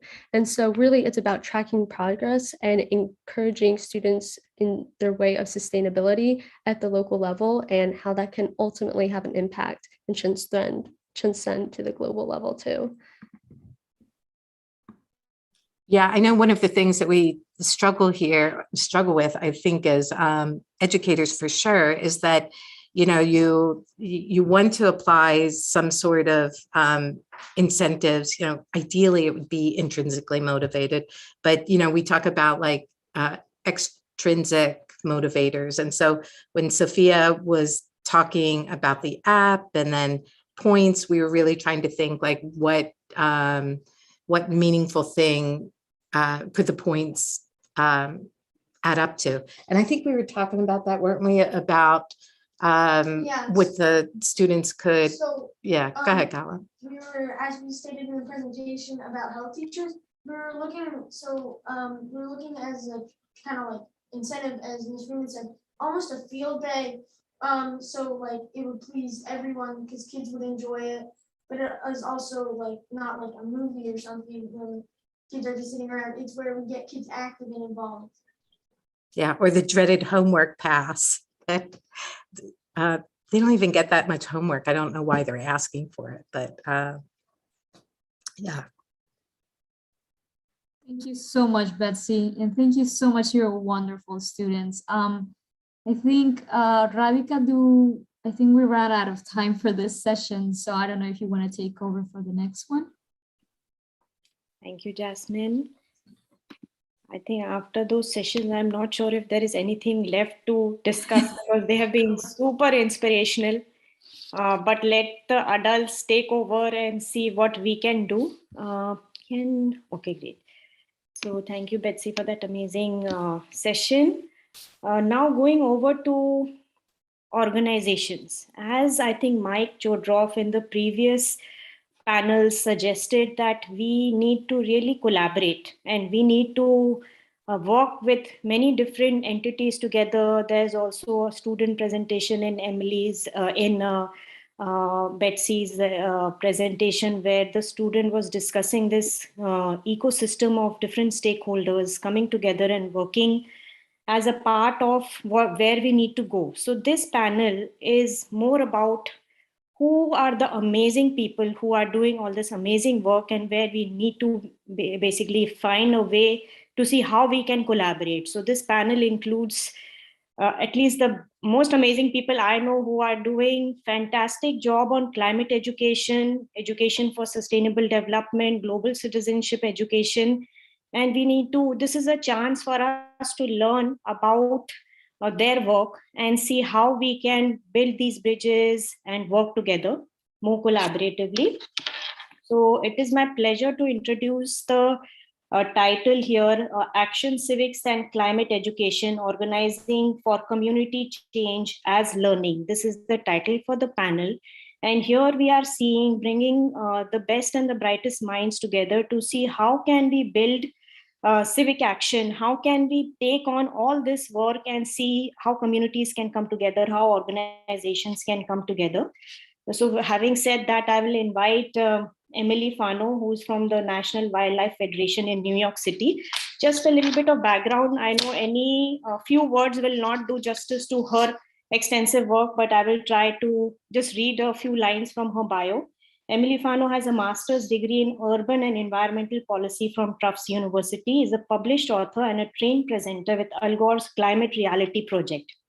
In 2020, she was designated a NYC Climate Hero by the Human Impacts Institute as a part of a campaign to celebrate New Yorkers working to create a healthier, more just and resilient city. In her role as Senior Education Manager for the National Wildlife Federation in New York City, Emily designs and manages a variety of urban environmental conservation, stewardship, and climate resiliency programs for K-12 youth. In addition to planning conferences, teacher trainings, and special events, she co-chairs the NYC Pollinator Working Group and convenes the Climate and Resilience Education Task Force. So I'm not sure what else needs to be done, but she is doing it all. So we really need to learn from her vast experience. Emily, thank you for taking the time out and being with us. And over to you for just sharing about your work and about yourself and where do you want all our communities together to go. Thank you, Radhika, so much for that very kind introduction. I do have some slides, if that's okay. Am I able to share them? I'll try to go through them quickly, and I might have to go off camera because my internet is very bad. So during my presentation, I will go offline if you don't mind. Okay. So let me just. Okay, can you all see that? Yes. Okay, wonderful. All right, so the title of my presentation is Climate Education, the Missing Link in Civics and Climate Action.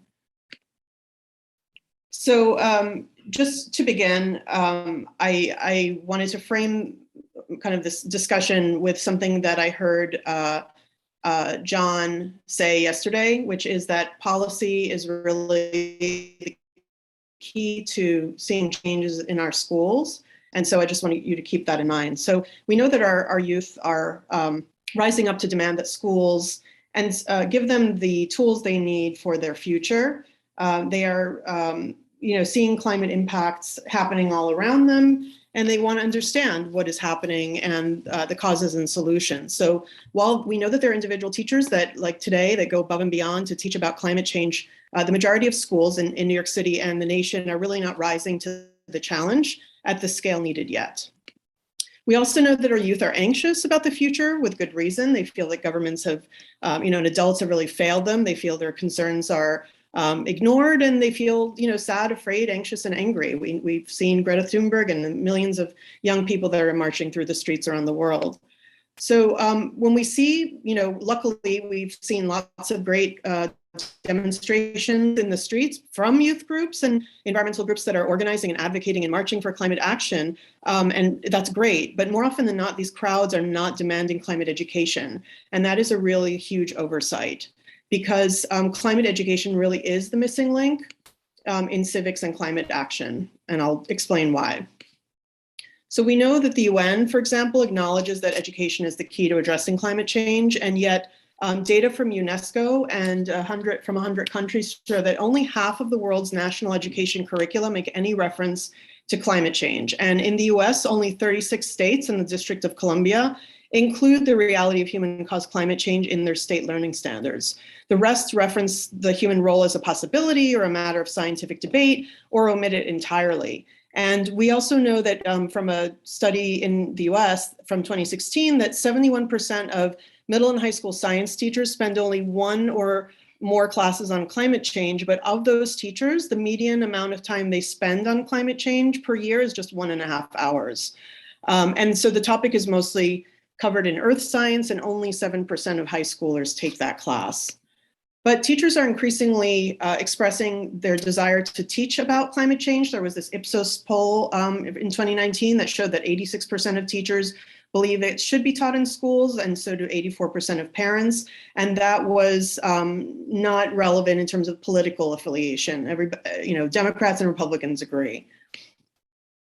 So there are also, there's the green jobs issue, right? So it's vital that New York, especially when, I'm talking from New York perspective, that New York's education and political leaders step up to ensure that the 2.6 million K-12 students in the state have access to equitable, high quality, globally relevant climate education that prepares them to thrive in this climate changed world and equips them with the knowledge and skills they'll need for these, emerging sectors. So, sectors like farming and architecture and science and teaching are some of the sectors that will need new green skills. And almost half of young people feel that they're not prepared for the careers of the future. Employers also estimate that about 4 in 10 of workers will need to be retrained for those jobs. So these are some of the reasons why in May 2018, my colleagues and I co-founded the Climate and Resilience Education Task Force, which we now co-manage in partnership with We Act for Environmental Justice. The task force is an intergenerational body dedicated to expanding access to climate and resilience education in New York's K-12 schools. And we are committed to environmental justice and prioritizing youth voice and frontline communities as we strive to achieve our goals. We are a membership organization. We have about 60 members now. The meetings are open to the public, and our body is comprised, as you can see, of a multitude of different organizations, individuals, educators, policymakers, staff from NGOs, and parents. And we have several working committees that move projects forward, from policy and teacher prep and support, outreach and communications, and the steering committee as well. So one of my favorite committees is the Youth Steering Committee. So we launched the committee in 2020 because we felt that youth voice was extremely important. And we mentor high school youth in learning about and taking action on climate education policy. This year we have 15 amazing high school students who are brilliant, and I'll talk about that a little bit later. I wanted to tell you about an important survey that the task force conducted. Our teacher prep and support committee helped to design the survey that was sent out last June in partnership with the United Federation of Teachers, our teachers union in New York.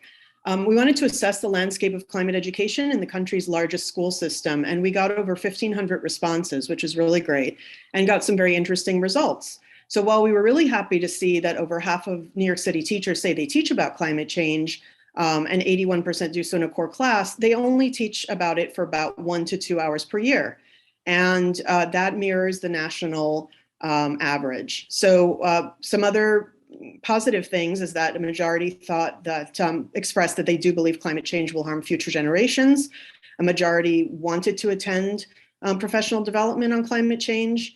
And most of them said they really lack the time to teach about it, and that's why they don't. They also lack resources and support. But 59% of a cohort of teachers that did respond to this particular question said they would support a mandate that would require students to learn about climate change, which was very interesting.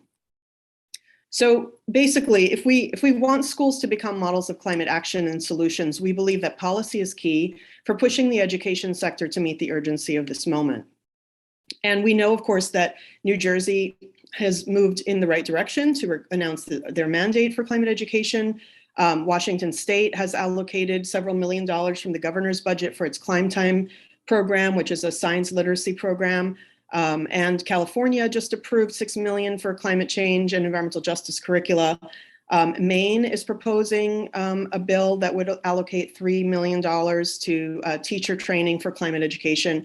And there's a lot of other bills out there from different states that have been introduced. So we believe that incorporating climate change into New York's curriculum is imperative if New York is going to achieve the goals of reducing our greenhouse gas emissions as per the Climate Leadership and Community Protection Act, or the Climate Act, which was passed in July 2019 to address climate change. And we're supposed to reach zero net emissions in the state by 2050. So we need an educated citizenry to get us to those goals.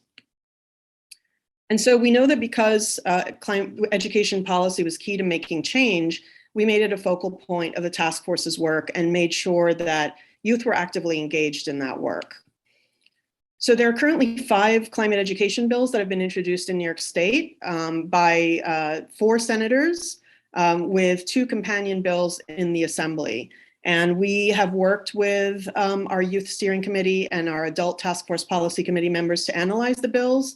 We've met with the senators and their staffers and provided feedback to them on the bills and their sponsor memos.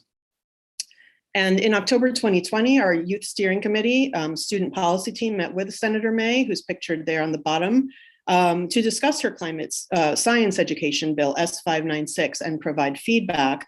And this did seem to result in a second bill being introduced in the next legislative session based on the student discussions. That bill, S4781, required interdisciplinary climate education and climate justice, though both as of now are only for instruction in high schools, and we hope to change that. So our current task force of Youth Steering Committee students are working with Senator May's office again to support her 2 climate education bills. And the reason we chose to support Senator May's bills is because she was really responsive in working with us. She also was a former educator herself and seemed to really be keen on making sure that these bills were passed. So for this legislative session, our Youth Steering Committee, which includes Ellery Spikes, who I'm not sure if she's here today, they're advocating for climate education policy by participating in submitting edits to the bills and the sponsor memos.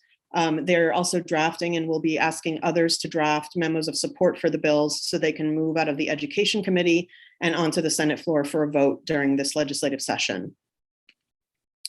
Last year, our Youth Steering Committee students were very active on a number of fronts, and hosting town halls for youth by youth and facilitating workshops and webinars.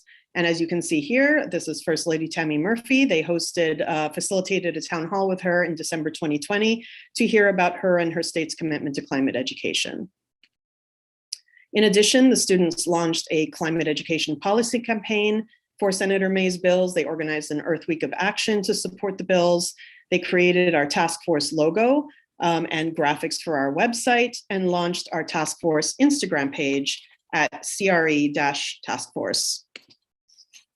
They also created an incredible resource of student and educator climate resources that was vetted by New York City teachers. They created a policy toolkit to engage the public in the policy campaign, and they created a website, a student petition on the Action Network website to support Senator May's bills and to get petitions signatures on that.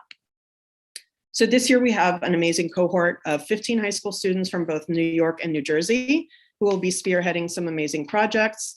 We have a policy committee which meets bi-weekly and is working on a climate education policy campaign and the many details that entails. We have a special projects committee which also meets bi-weekly and is working on a climate education webinar series and a New York Times op-ed contest and some other things. So the entire group meets bi-weekly as well and is facilitated by our wonderful task force coordinator, Elisa Teles Munoz, who's a senior at American University in the School of International Service, and she's here with us this evening. That's her in the top left. She's amazing. And actually helped to work on this PowerPoint. To conclude, I just wanted to let you know that our task force meetings are open to the public and you're all welcome to attend our next meeting, which is Thursday, February 17th at 4 p.m. I will put the link in the chat. And please do check out our website and apply for membership if you're interested in staying connected to our work. And I'm happy to answer any questions you might have. Thank you so much for inviting me here. Thank you, Emily. It's very nice to see all the policy level work and you've been able to build in student voice into policy. I think that's fantastic. And I ask all the participants to keep the chat open and see how, if there are any questions for the panelists, we'll take the questions at the end so that we can give a chance to all our panelists to talk about their organization.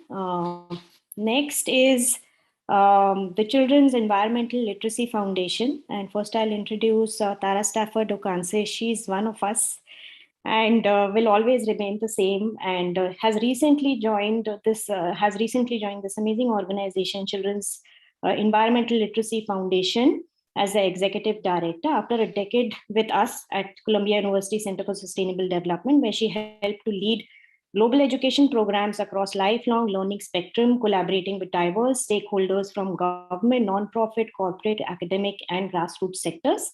Highlights include leading a social emotional learning initiative with over 300 schools in Northeast Nigeria to promote psychosocial well-being in teachers and students, resulting in an increased SCL and literacy competencies. Building on a background in both community organizing and education, Tara's played a key role in CSD's Eco Ambassadors program, which we've been discussing so far, producing multimedia teacher training and lesson planning content, developing interactive web platforms, and facilitating workshop series and panels to engage youth and educators in researching and taking action to address sustainable development and social justice issues. And this workshop or the summit would not have been completed with Tara not being present. So I'm happy that she's here. She's joined by her colleague, Vicky Garufi. She's the Director of Education, Children's Environmental Literacy Foundation. Vicky is responsible for guiding CLF's educator team in the planning and implementing of all professional development programs. Prior to joining CLF, Vicky spent 12 years in Sarah Lawrence College Center for the Urban River at Bexac. I'm not sure if I'm correct reading it correctly. In Yonkers, she designed and implemented and oversaw all K-12 environmental education program focused on the Hudson River. So very close and so very relevant.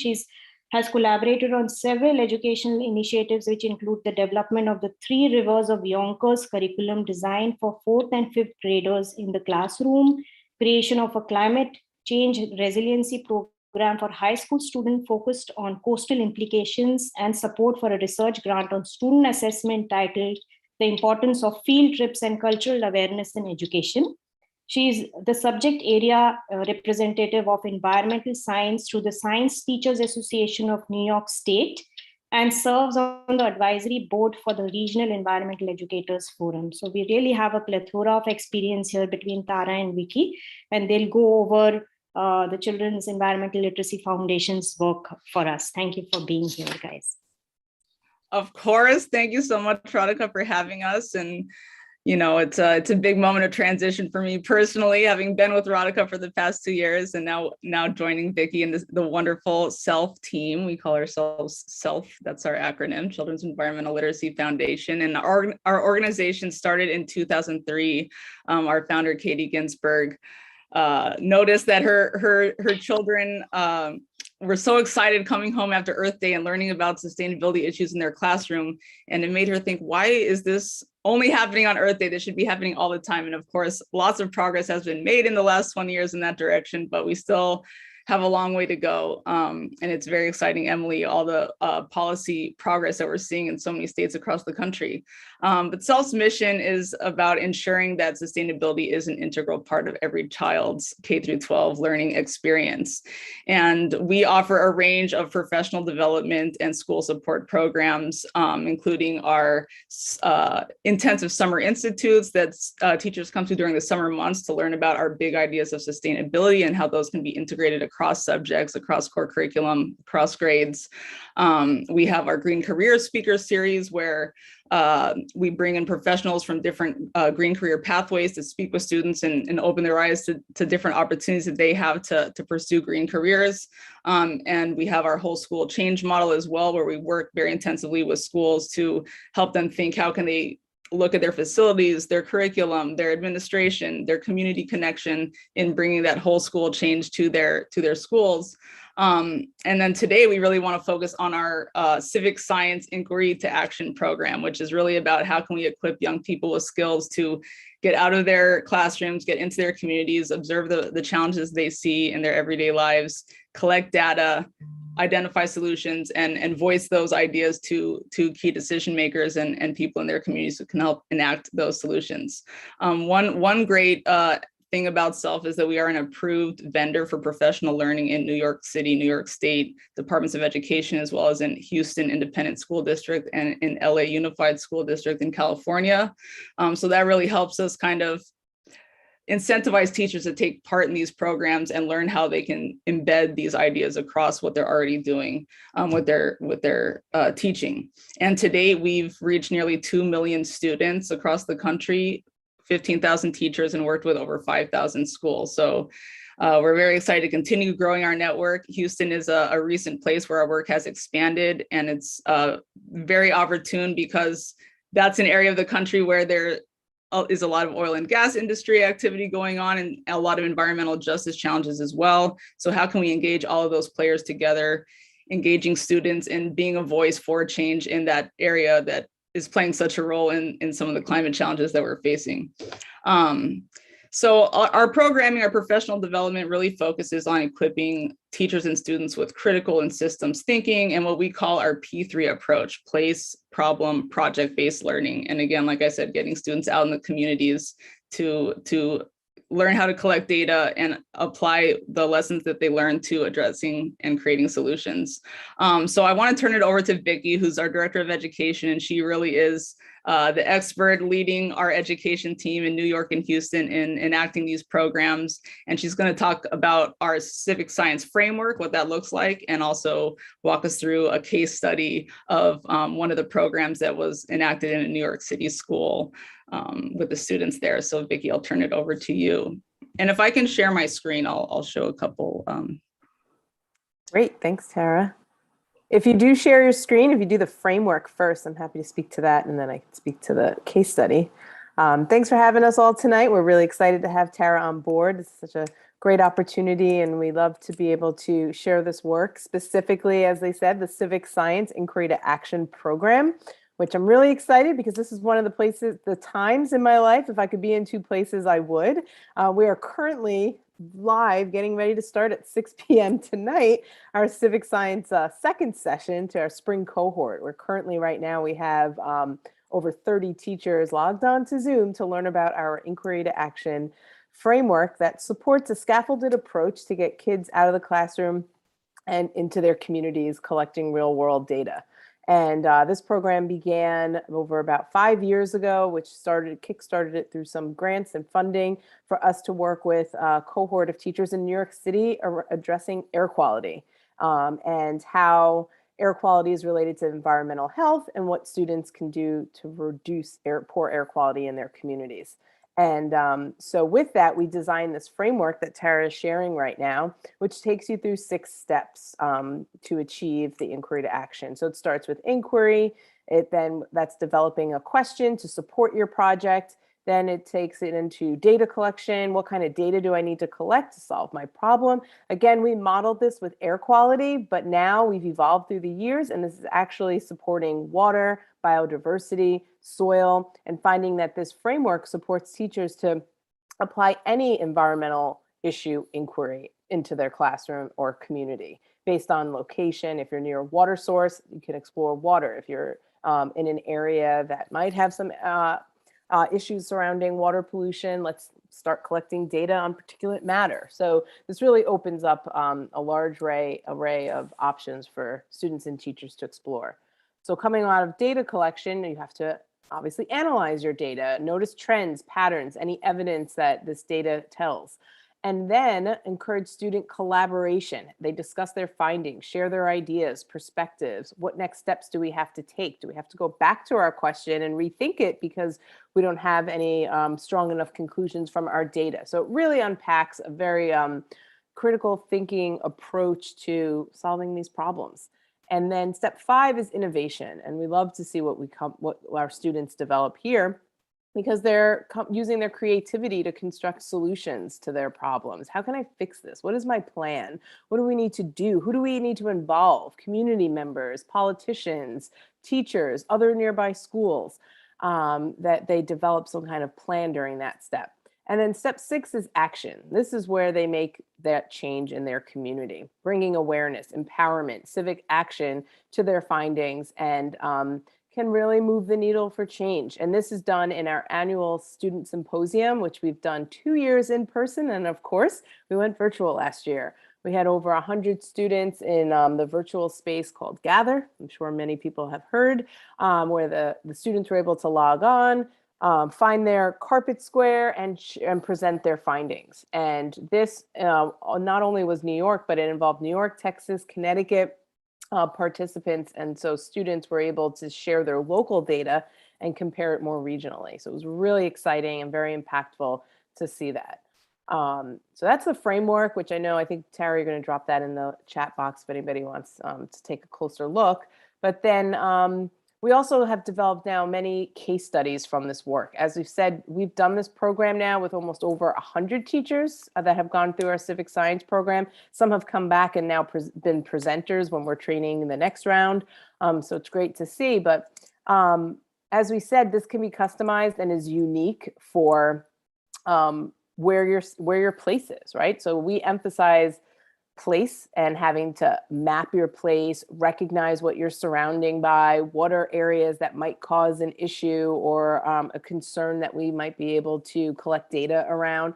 So one of the schools we worked with was the Comprehensive Model School Project, which is in New York City, and they were able to explore issues of environmental justice through their data collection. And so this took a big angle on STEM. And being able to identify that specifically in this was the asthma highway. And so a lot of students were impacted by asthma. Even this teacher had her own personal connections going through environmental issues directed by poor air quality. Part of her study was remote, you can keep scrolling down, was remote, where she was able to she was in a house out in Greenport, Long Island, and noticed that she was feeling significantly a lot better, didn't really have any asthma attacks, and through her virtual learning. So she was able to help the students collect data while she was in Greenport, while they were collecting data in the Bronx, and being able to compare and contrast. And this picture, being able to represent environmental justice through artwork, the students had some amazing discussions around this, and being surrounded by green spaces and not so close to highways like we are on the east side and in New York City. So they were able to really start to say, well, why is this? And what can we do about this? And really begin to unpack that. You keep scrolling down. So this is just one of many case studies that we have that really maps out their individual participation and journey.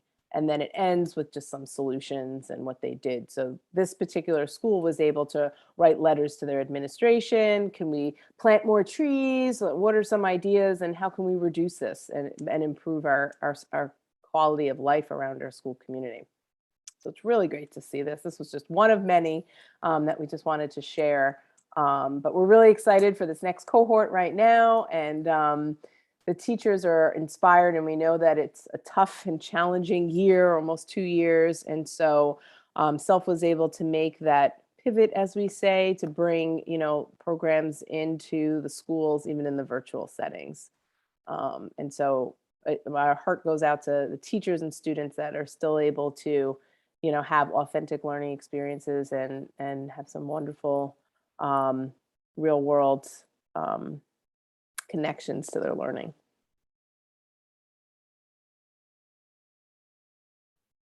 I just want to highlight one other exciting project that we do with our civic science program is we've partnered with the Plume Labs, and they have an airflow device. And that's something that students have been able, after the cohorts of teachers go through our training program, we're able to provide those devices to the classes, and they're able to go out into the community, learn to use this technology, which is, again, equipping them with those work-ready skills.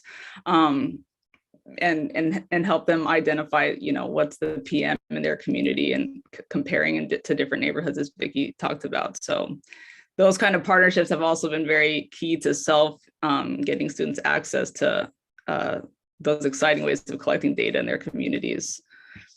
And one quick thing before we wrap up, we're just going to put a link in the chat to a sign-up form. So if anyone's interested in learning more about SELF's programs and getting involved, we would love to hear from you and get you on our list. So we'll put that there, and looking forward to any questions y'all may have at the end.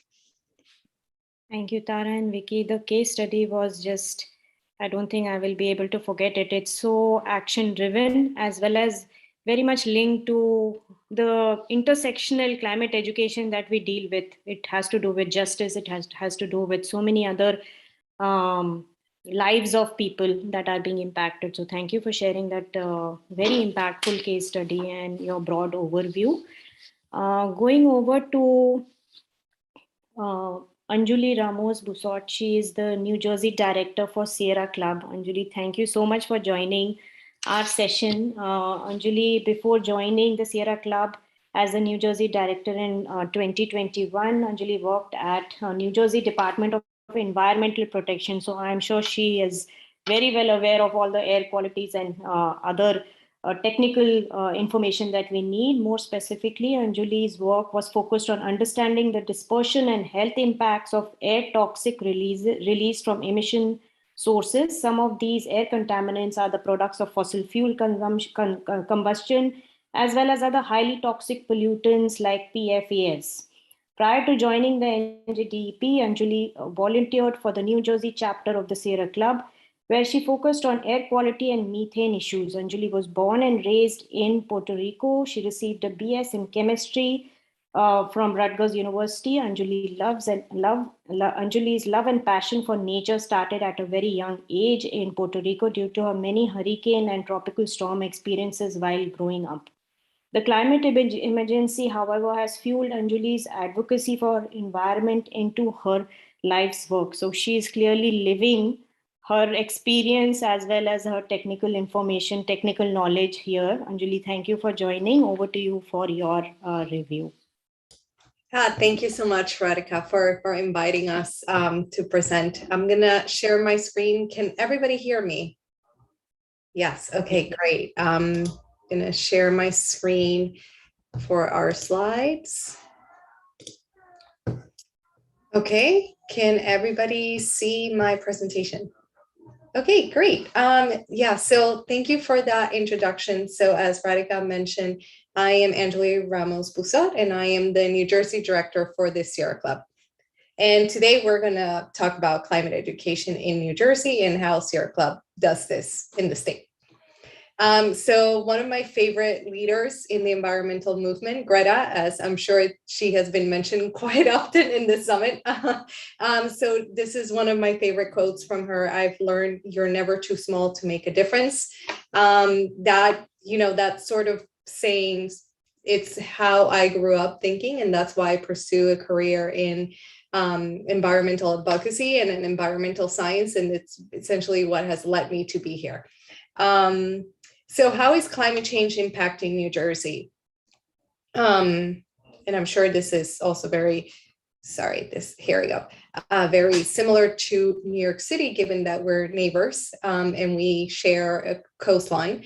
So New Jersey, as some of you may know, has significantly been impacted by really intense storms, tropical storms, hurricanes, most recently Ida this past summer, and it's been incredibly destructive. It's been all over the news. So we're experiencing sea level rise. New Jersey has a coast long, 130 miles long, making our state incredibly susceptible for sea level rise due to climate change. We're projected to have about 1 to 2 feet, and we're actually already experiencing sea level rise. Temperature increase, of course, New Jersey's temperatures have already increased by at least 3 degrees Fahrenheit, and this is according to NOAA data. And as I mentioned before, more storm surges. We're definitely seeing firsthand how climate change can create bigger and stronger storms, and how this can impact our lives. And more flooding. We're seeing that the majority of properties in coastal towns in New Jersey are a significant risk of chronic flooding, especially by 2050. So how does the Sierra Club organize around climate action? So trying to move my slides. Sorry, bear with me. So sorry.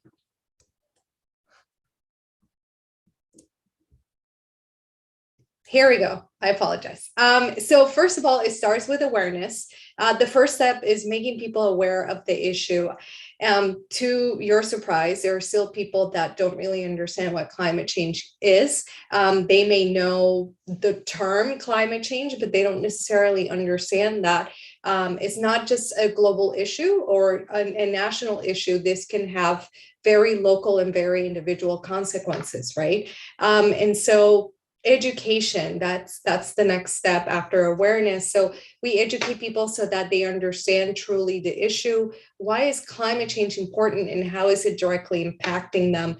And so also we educate people about beneficial and harmful rules and regulations, as well as legislation happening in the state, and action, right? So we raise awareness, we create education, but we also have to take action. So we keep people updated with actions to take, like public hearings, open comment periods, and we also provide talking points so that people can participate and express their concerns.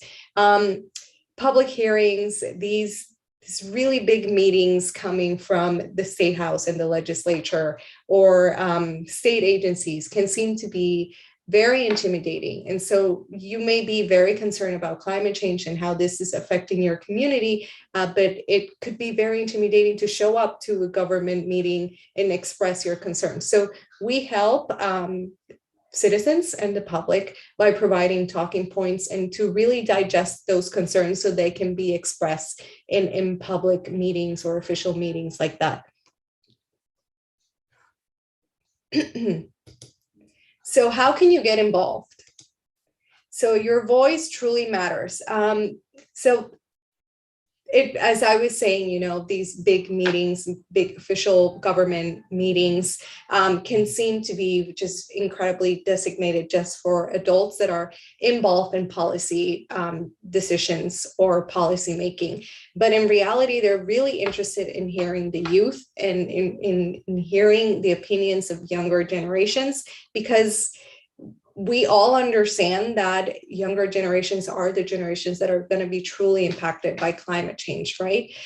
So it is incredibly important, no matter how old you are, if you have a concern, if you want to communicate how you truly feel about how you may be impacted about climate change, there's definitely room for that, and your voice truly matters. So if you have the initiative, let's do it. So get involved with the Sierra Club New Jersey chapter. Let me just, move this here. We can do a lot to mobilize against climate change right here in New Jersey. Local actions have far-reaching consequences. And right now we're working to stop 9 dangerous pipelines from crisscrossing our state, shut down outdated dirty coal plants, promoting wind energy, as well as other types of renewable energy, and opposing 7 big fossil fuel plants. I know it sounds crazy, but here in New Jersey, we still have fossil fuel plants, and we're fighting very hard. So these, we can stop the production of these fossil fuel plants and move into a renewable future. So student-led work with Sierra Club, we have an amazing student liaison. His name is Rakhab Akula. And so basically he's been involved in whatever he thinks, whatever he feels passionate about. So we're not, we welcome everybody, students from high school, from college, to express whatever they feel passionate about. And then we have different committees throughout the Sierra Club in New Jersey, but not just New Jersey, but also nationally. And so you can really use those interests and those passions to work with other younger people, the youth, but also adults that are heavily involved or that could do this for a living. So we really, encourage everybody to join us. We do have a lot of ways that you can get involved. So some examples are like stopping the use of plastics. It could be from reducing pollution all the way through developing legislation to reduce the use of plastics in manufacturing, promoting solar energy, stopping harmful pipelines, and also a lot of social media involvement. We recognize that the youth is in social media. I mean, I am in social media, right? So it is incredibly important to raise awareness, educate people through social media. And so we're really excited about having more youth as part of Sierra Club that can actually, take the message to those younger generations and youth. And so if you want to get involved with us, you can please email Megan Steele, that's her email address, or actually in here in our last slide, I will show you in a bit. It's our last one. We have our social media handles. You can also communicate with us through that. So that's not a problem. Now I apologize. I'm having technology issues. I'm not pressing buttons, but my presentation is moving by itself.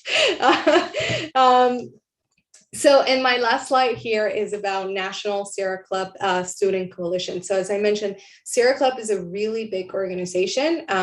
It's a national entity, but we also have state chapters. So you can become involved locally, you can become involved at the state level, but you can also become involved at national level. And so we provide all of those resources. And through national, there's different types of trainings, like popular education, leadership development opportunities, campaign resources, and a community of support for youth across the country.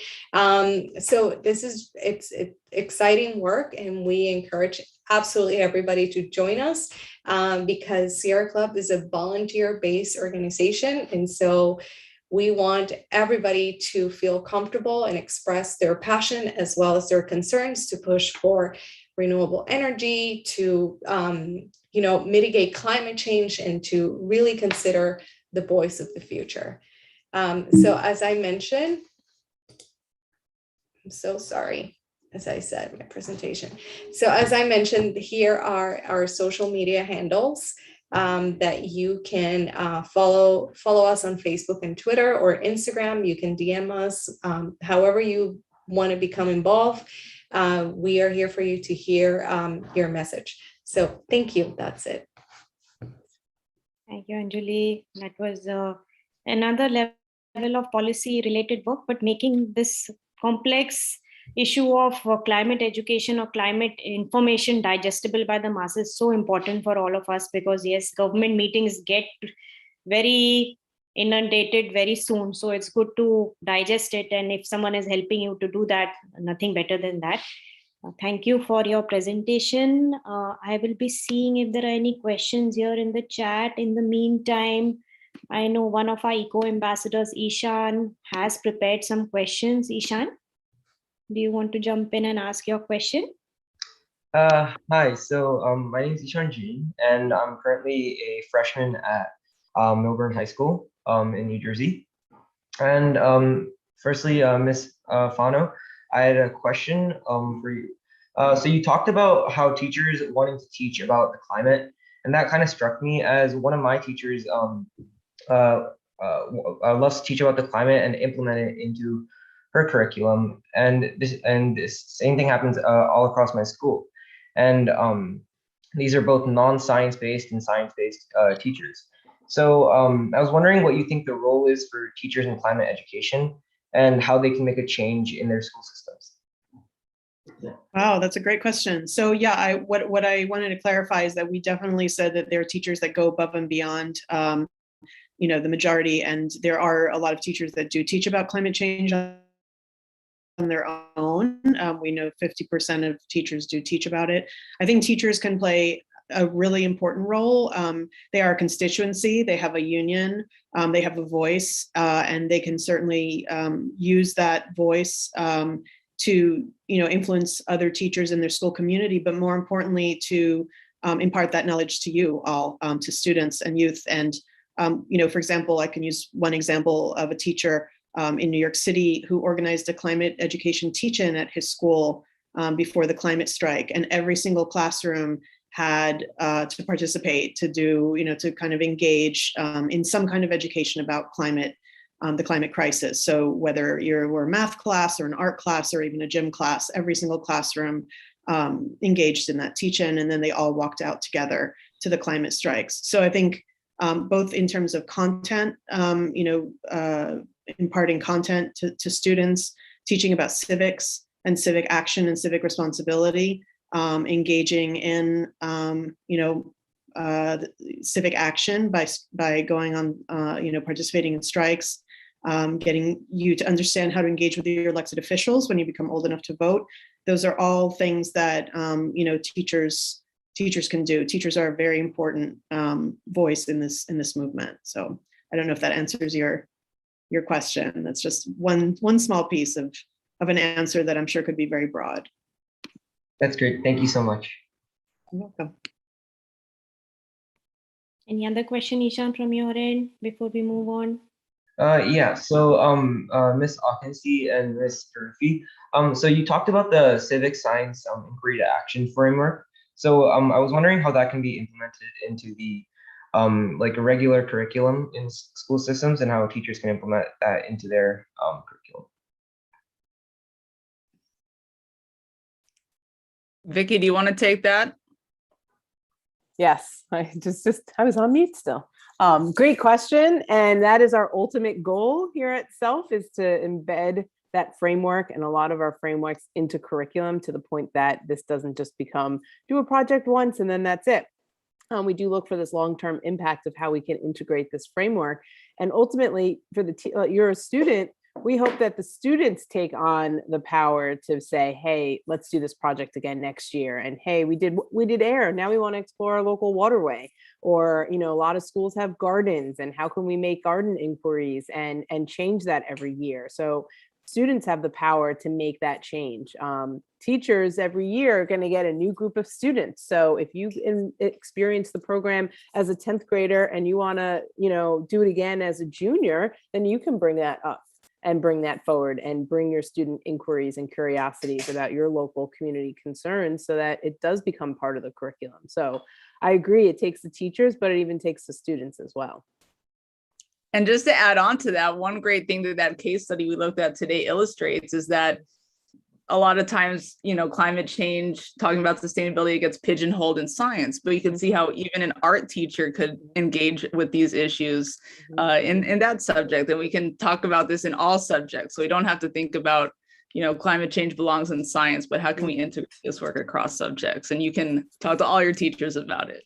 Absolutely. And one of the fun things we do, which is always our way of kicking it off, is doing a mapping project. And when you map your place and recognize where you are in your place, in your community, those questions and inquiries surround you. And we have our teachers, we model it with the teachers, and then they implement it with their students. But once you start mapping and really honing in on the details and perspectives of your place, really brings it to life, but also it allows to bring in not just the science components, but like Tara said, also thinking about what's the historical significance of my community? What is my land acknowledgement? Where am I? And how did that impact where we are now? So you can see when you start to look at history and that change over time and how that might impact your science project, your community project. So it's really great to see what comes out of those mappings and how you can layer them with digital tools and so forth. But great question.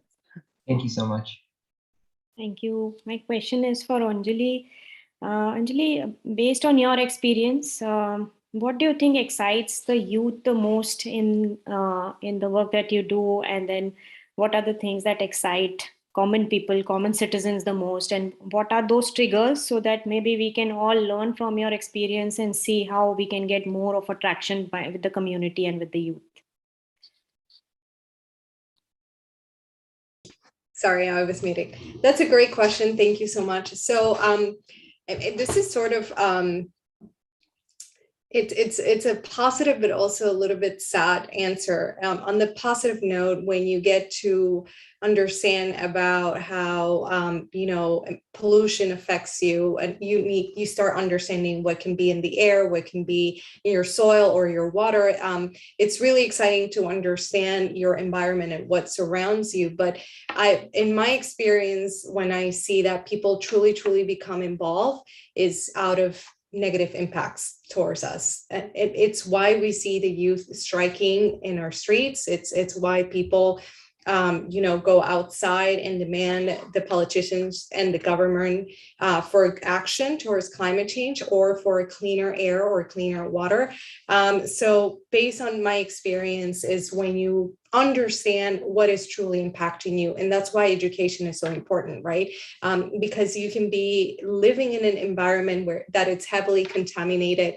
It's like that study that you were in this school and you were having asthma attacks, but then you realized that when you were in the cleaner environment, you didn't get so many asthma attacks. So it's really realizing that click, which really comes with awareness and education. So I feel like the more we put out information and we educate the public, not just adults, but children, you have that spark, you create that spark and that necessity of demand protective action from those that have the power to make the decisions and to create rules and regulations. I hope I answer your question. Thank you, Anjali. Asking if any of the panelists, any of the audience have any questions, but my question again for Emily is to see this, so you're seeing this policy landscape and you're seeing how it evolves. Does it look promising to you? And what is the international, I don't see a lot of international collaborations that could also influence each other's, statewide policy. So is there a scope of doing that in the processes that you see? Yeah, that's a great question. I see a lot of hope and movement in what is happening on the legislative front, because there's more and more climate education bills being introduced every year. I think it's important to note that Congresswoman Barbara Lee actually introduced a congressional resolution for a climate education mandate back in 2019. It didn't pass, but she stood, on the floor of the House with a whole bunch of students, in support of climate education. There's also the Climate Change Education Act, which Senator Ed Markey keeps trying to introduce year after year. And there's certainly through the Action for Climate Empowerment dialogues that took place at the COP this year, there are international discussions. I think the first actually climate education discussion at the COP happened this year. The environment and education ministers came together to announce a resolution to promote climate education and for every country to make commitments and pledges for climate education. And that was the first time that had happened at a COP. So I think that there is movement on the international front. I agree that we need more collaboration across countries. Excuse me. But I think we need, more momentum for people to become active to push these bills through. I'm about to cough, sorry. Thank you, Emily. I think this is good that at least there is local momentum. And I just want to slip in this link here in the chat. And as we're about to close, just 4 minutes left, I just want to highlight what we are doing at the Earth Institute, Columbia University, partnering with Sustainable Solutions, Sustainable Development Solutions Network, UNESCO, Ban Ki-moon Center. We've all come together to create some sort of a momentum on climate education. And I feel that, you all are the experts who have been taking this baton on for a long time. And I really invite the three, organizations in this panel who can come and lead us and be a part of this organization, be a part of this group of entities that have come together. We will be soon reaching out, but here is a public call for all the organizations that are in the panel as well as in the group to really form this collaboration. It is driven by Sustainable Development Goals 4.7 for us, for those of us who are not very aware of all the numbers and the targets. It's basically climate education and it's environment and it's global citizenship education, which is what was represented in the panel today. So I think we all need to come together, and not only, maybe we can influence from New Jersey, New York, things can go to India, Ghana, or from Ghana come here. There can be so many different opportunities here, and sometimes it's great that you are struggling on your own, and I get very happy when I see so many people who are here doing the same thing and get re-inspired again. So just request from my end that we will be sending out emails soon for a formal collaboration to showcase your work, highlight, have more fireside chats as we go along. And if there are any other suggestions from you all on institutional collaborations. I think happy to discuss it in the next 2 minutes or so, and then also leaving it open for our audience here who can suggest more ideas.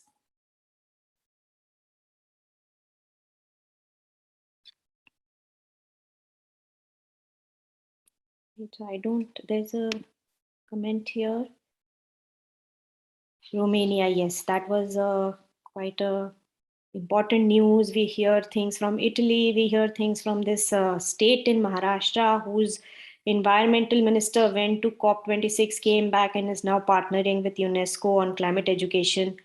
All sorts of positive case studies. So really happy that we are, at least checking on each other's and getting each other's support on this movement. And without the three of you, I think there'll be a big gap in policy, local level advocacy, reaching out to the masses. So please continue with all the momentum, and we are here to support you. Please reach, come and we can have a collaboration. Alison is here as well from NGO Audubon, and maybe next year we can have much more bigger and much more comprehensive summit, New Jersey Summit, New York Summit on climate education, and tell us all the wonderful things that have been happening in the past 1 year. We are happy to collaborate and look forward to more collaborations in the future. So thank you so much for attending this really amazing panel. I got really inspired with all the plethora of things that are happening around us. And